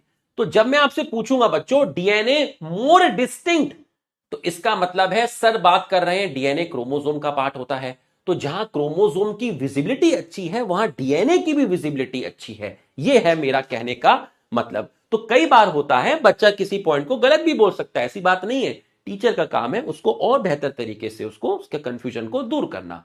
ठीक है, अब मेरी बात को जवाना, अब बताना जरा, अगर मैं आपसे कहूं डीएनए इंटरवाइंड, इंटरवाइंड, अब आप समझ जाओ, इंटरवाइंड, इंटरवाइंड कहां पर डीएनए लेस इंटरवाइंड है, बताइए कहां पर डीएनए लेस इंटरवाइंड है। इंटरवाइंड समझो क्या होता है, इंटरवाइंड, इंटरवाइंड कहां पर डीएनए लेस इंटरवाइंड है, सोच के बताओ कहां डीएनए लेस इंटरवाइंड है, बताइए कहां पर डीएनए लेस इंटरवाइंड है, बताओ। फिर गलत कर दिया, ना ना ना ना ना ना ना,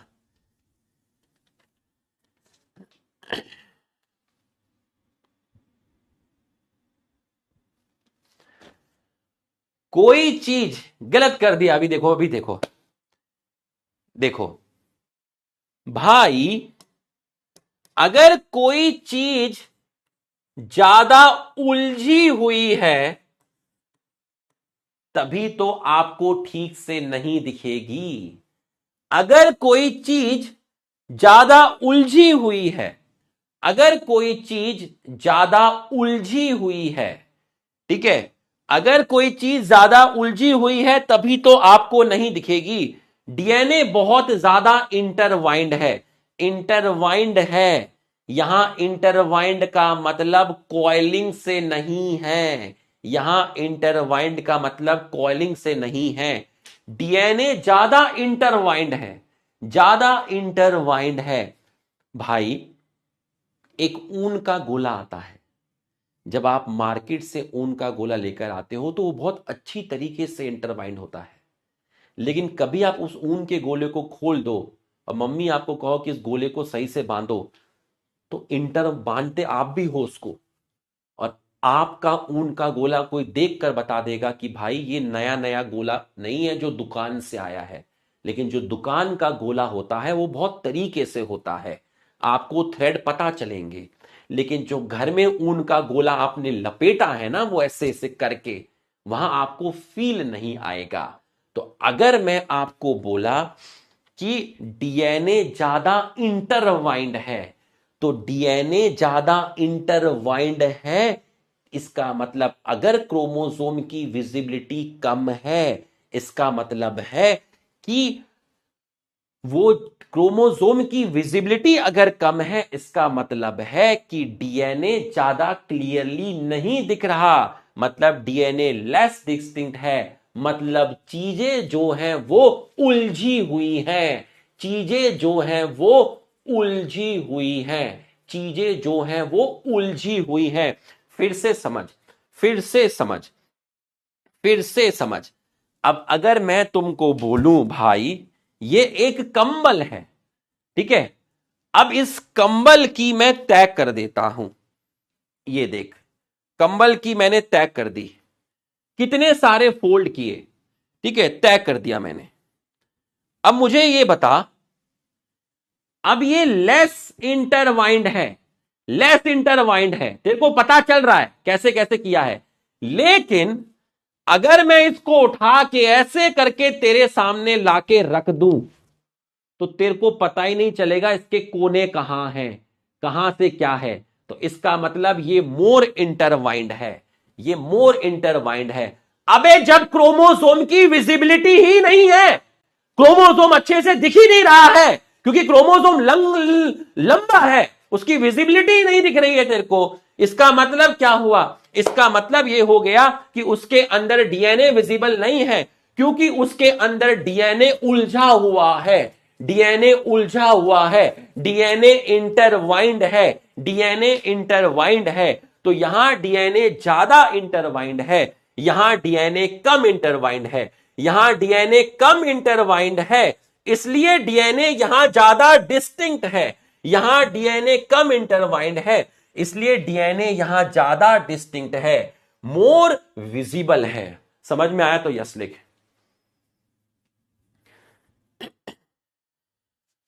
समझ में आया तो यस लिख। यहां क्रोमोसोम मोर डिस्टिंक्ट है, मोर डिस्टिंक्ट का मतलब होता है मोर विजिबिलिटी। समझ में आया तो यस लिख।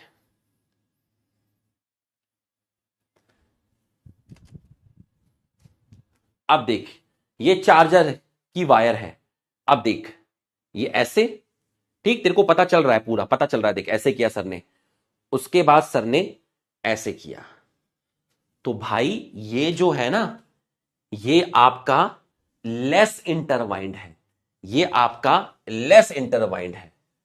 अब मोर इंटरवाइंड दिखाता हूं, देख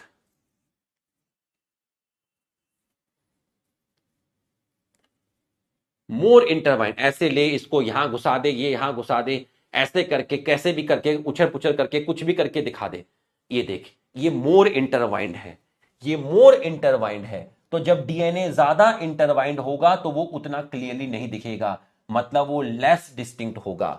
और जब तेरा डीएनए कम इंटरवाइंड होगा, जब डीएनए तेरा कम इंटरवाइंड होगा तो डीएनए ज्यादा मोर डिस्टिंक्ट होगा, उसकी विजिबिलिटी अच्छी होगी। बच्चों क्लियर हुआ तो यस लिख दीजिए, क्लियर हुआ तो यस लिख दीजिए। तो जब कंडेंसेशन यहां बेटर है तो विजिबिलिटी यहीं अच्छी होगी, यहां डीएनए लेस इंटरवाइंड होगा, डीएनए मोर डिस्टिंक्ट होगा, डीएनए मोर डिस्टिंक्ट होगा, डीएनए मोर डिस्टिंक्ट होगा। यहां तक की पढ़ाई आपको समझ में आई तो एक रफ्तार में आप सभी का यस सर आना चाहिए। यहां तक की पढ़ाई आपको समझ में आई तो यहां एक रफ्तार में आप सभी का यस सर आना चाहिए। आ गई समझ में? यहां तक की पढ़ाई आपको समझ में आ गई है, यहां तक की पढ़ाई आपको समझ में आ गई है। अब सुनना मेरी बात से, तो यहां पर जो डीएनए है वो ज्यादा, देखो एक वर्ड होता है, ठीक है, एक वर्ड होता है टेंगल्ड। क्या मतलब होता है टेंगल्ड का? टेंगल्ड का मतलब क्या होता है, इसका मतलब क्या होता है, टेंगल्ड का क्या मतलब होता है बताओ, जिनकी भी इंग्लिश बढ़िया है, टेंगल्ड का मतलब क्या होता है बताओ। टेंगल का मतलब उलझा हुआ या सुलझा हुआ, बताओ, उलझा हुआ या सुलझा हुआ, टेंगल का मतलब उलझा हुआ या सुलझा हुआ, बताओ, उलझा हुआ या सुलझा हुआ, बताओ, टेंगल का मतलब उलझा हुआ कहीं पूछेंगे जिनकी ये उलझा हुआ क्या होता है मम्मी, अरे टेंगल का मतलब उलझा हुआ। अब नमक का कर्ज अदा करना है, मुझे दो वर्ड यूज करने हैं, एक वर्ड यूज करना है टेंगल्ड, एक वर्ड यूज करना है अनटेंगल्ड, दो वर्ड मुझे यूज करने हैं, टेंगल्ड का मतलब है उलझा हुआ। अरे तुम सब तो मेरे जैसे ही हो, ठीक है। टेंगल्ड का मतलब है उलझा हुआ और अनटेंगल्ड का मतलब है सुलझा हुआ। तो बताओ टेंगल्ड वर्ड कहां यूज करूं, अर्ली प्रोफेस या लेट प्रोफेस, बताइए। टेंगल्ड वर्ड कहां यूज करूं, टेंगो चार्ली, टेंगल्ड वर्ड कहां यूज करूं, बताइए। कहां पर डीएनए ज्यादा टेंगल्ड है, बताइए जरा। अगर मैं आपसे पूछूं कहां पर आपका डीएनए टेंगल्ड है, देखिए जरा क्या लिख रहे हैं। अरे दीवाने समझ गए, अब पकड़ गए। अगर अब भी ना समझते ना बेटा तो कंबल डाल के तुम्हारे डिशम बिशम बिशम अबे चार्जर मुड़ की वायर मुड़ गई, पूरा का पूरा कंबल ले आया टीचर। अब भी तुम्हें टेंगल और डिस्टिंग ना समझ आए, ठीक है। तो ये है आपका टेंगल्ड और ये है आपका अनटेंगल्ड। ये है आपका अनटेंगल्ड, ये है आपका अनटेंगल्ड। तो क्रोमोसोम वाला पोर्शन तो हो गया, ठीक, क्रोमोसोम वाला पोर्शन तो हो गया। तो मैंने स्लाइड को कॉपी कर लिया है, क्रोमोसोम वाला पोर्शन तो हो गया। तो हमने क्रोमोसोम वाले पोर्शन को तो हटा दिया, क्रोमोसोम वाले पोर्शन को हमने हटा दिया, क्रोमोसोम वाले पोर्शन को हमने हटा दिया, ठीक। अब तुम मुझे एक सवाल का जवाब देना, ठीक है, एक क्वेश्चन का जवाब देना। क्वेश्चन, मोर इंटरवाइंड, मोर इंटरवाइंड डीएनए, मोर इंटरवाइंड डीएनए का मतलब हुआ, का मतलब हुआ नॉट डिस्टिंक्ट डीएनए। पहला ऑप्शन जीवन।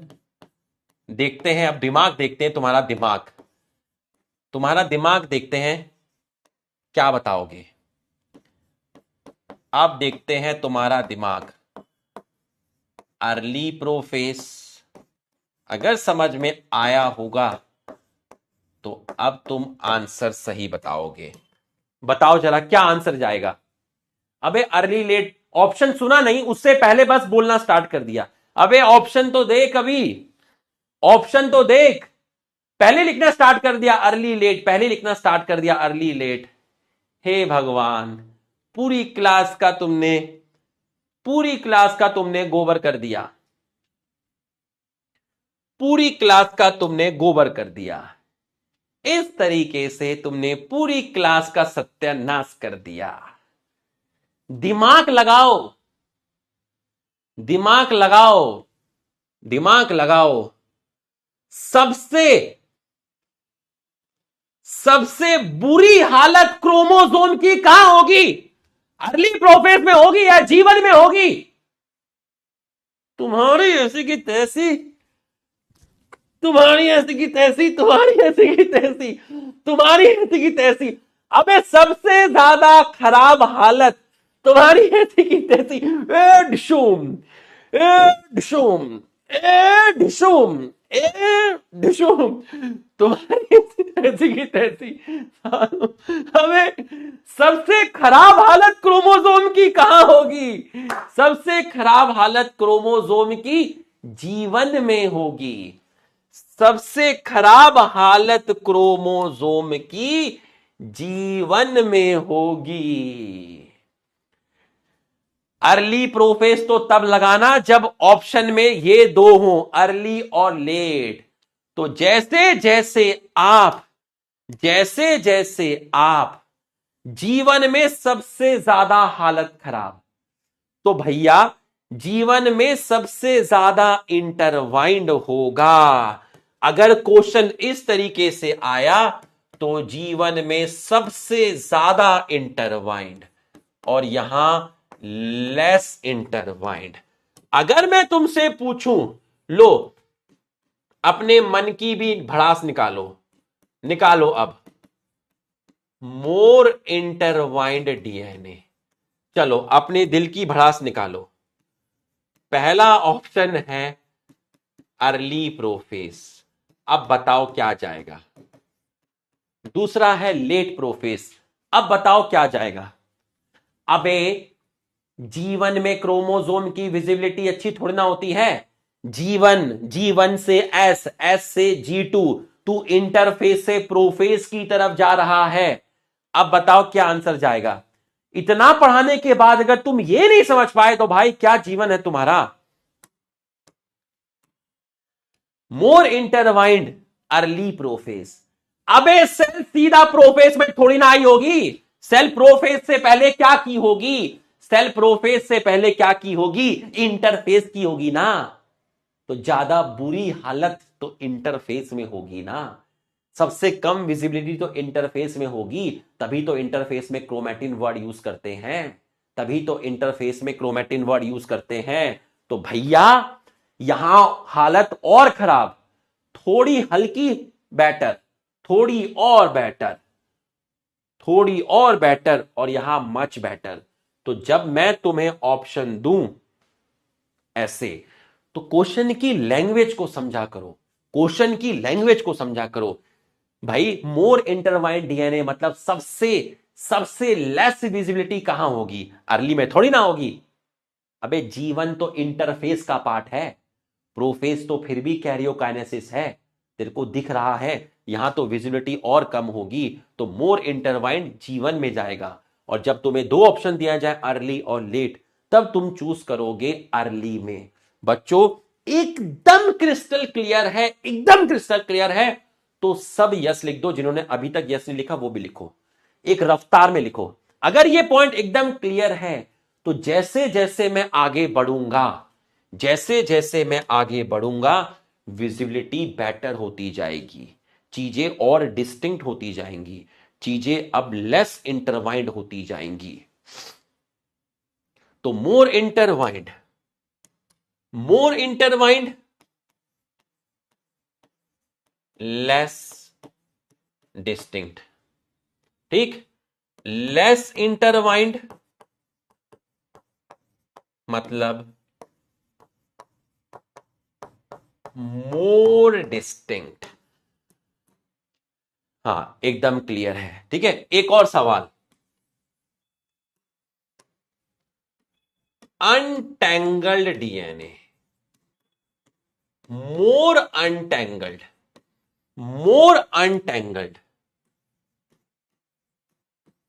मोर अनटैंगल्ड, G1 S G2, बताओ क्या आंसर जाएगा।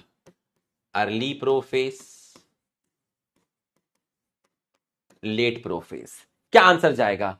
मोर टैंगल्ड, मोर अनटैंगल्ड, मोर अनटैंगल्ड, टैंगल नहीं है अनटैंगल्ड है।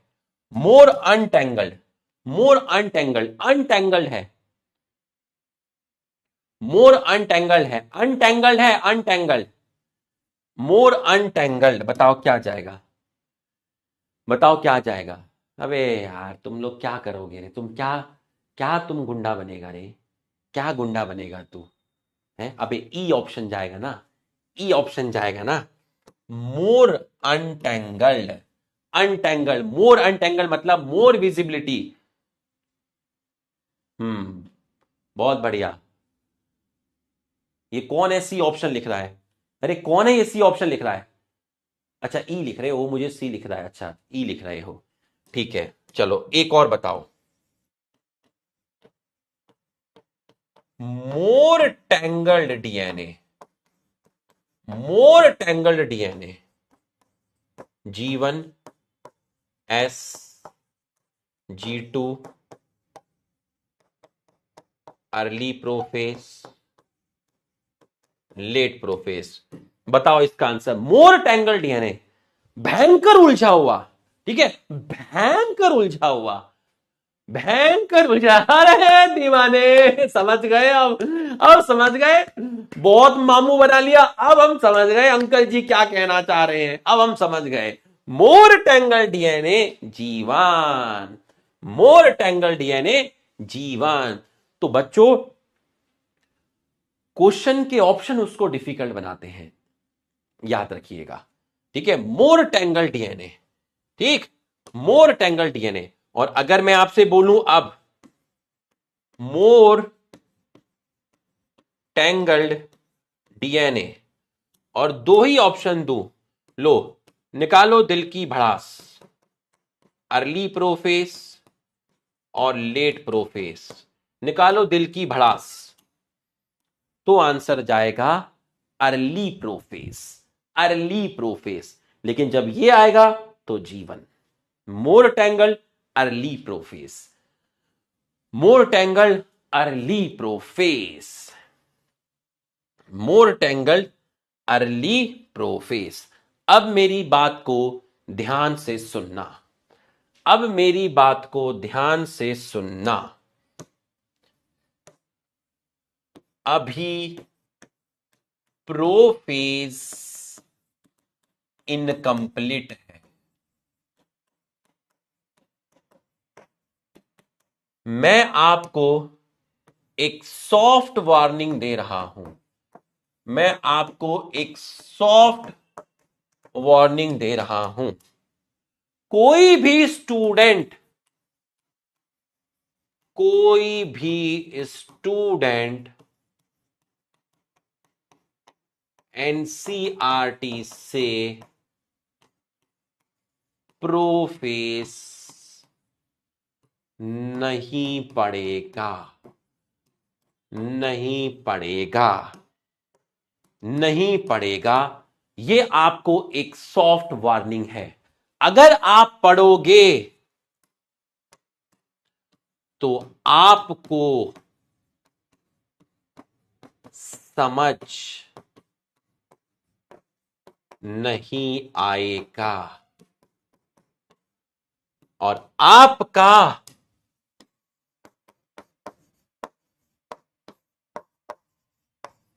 कॉन्फिडेंस खत्म। एक बार साला कॉन्फिडेंस गया ना, फिर 12 घंटे पढ़ने के बाद भी नहीं आता, याद रखना। समझ में आया? एक बार कॉन्फिडेंस गया तो फिर 12 घंटे पढ़ ले, नहीं आएगा। तो याद रखना, जब पढ़ना ही नहीं है, इतना बड़ा बड़ा लिख के वार्निंग दी गई है कि नहीं पढ़ना है प्रोफेस एनसीईआरटी से, नहीं पढ़ना है, बोला तो बोला, बोला तो बोला, बोला तो बोला, नहीं पढ़ना है। तुम्हारे सर तुम्हारा बहुत ध्यान रखते हैं, समझ में आया? हमारा जो रिश्ता है वो 4,500 रुपये कोर्स का नहीं है, हमारा रिश्ता बहुत बड़ा है। इस कोर्स की कीमत अगर कम हो या ज्यादा हो उससे फर्क नहीं पड़ता। हमारा जो रिश्ता है ना बेटा, वो एक डेडिकेशन का रिश्ता है, कमिटमेंट का रिश्ता है। पूरे 2 साल तुम्हारी जर्नी, तुम्हारा ख्याल रखना है, इस चीज का रिश्ता है। तो तुम्हारे कॉन्फिडेंस का, तुम्हारी पढ़ाई का हमें 2 साल तक ख्याल रखना है।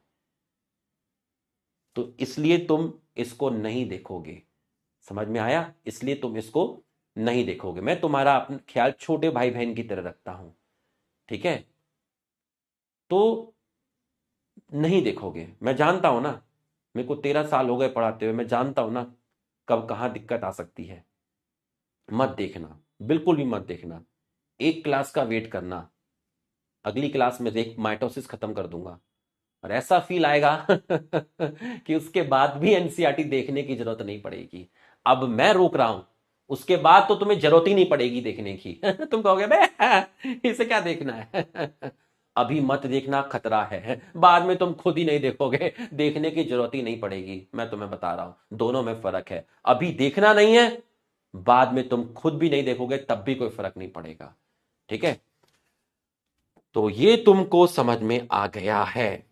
अभी मैं तुम्हें यहां बताऊंगा कि न्यूक्लियोलस कहां गया, न्यूक्लियर मेम्ब्रेन कहां गई, सेंट्रोजोम कहां गए। ये सारे पॉइंट तो अभी कवर ही नहीं हुए हैं। रिवीजन प्लानर ले लो भाई, क्योंकि फिर तो हम काफी उसमें मिलेंगे। रिवीजन प्लानर ले लो, है ना? रिवीजन प्लानर लेके जाओ, रिवीजन प्लानर। भाई रिवीजन प्लानर काम आ रहा है ना? मतलब जो भी फॉलो कर रहा है उसको पता है, अंकल लिख रहे हैं, ठीक है? जो भी फॉलो कर रहा है उसको पता है कि रिवीजन प्लानर कितनी बढ़िया चीज है। ठीक, आज है सैटरडे, फिर आएगा संडे, फिर आएगा मंडे, फिर आएगा ट्यूसडे, फिर आएगा वेडनेसडे।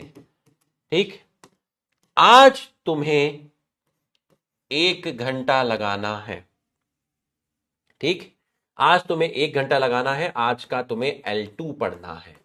ठीक है, और 30 मिनट लगा के, आज L2 नहीं है, आज L3 है, 30 मिनट लगाकर L1 और L2 पढ़ना। कल है सैटरडे, कल है सैटरडे, L1 टू L5 सिर्फ 30 मिनट्स में होना चाहिए। सेल यूनिट ऑफ लाइफ का 30 मिनट से ज्यादा नहीं लगने चाहिए, क्योंकि तुम 1000 बार रिवाइज कर चुके हो। ठीक है, प्लस L3 सेल साइकिल का रिवीजन करोगे 30 मिनट्स में। ठीक, मंडे को L1 से मंडे को L6 से L12 सिर्फ 30 मिनट। ठीक, सिर्फ 30 मिनट। ट्यूसडे को ऑल क्वेश्चंस जो मैंने तुम्हें कराए थे सेल यूनिट ऑफ लाइफ के, उनको सॉल्व करोगे, खुद से सॉल्व करोगे।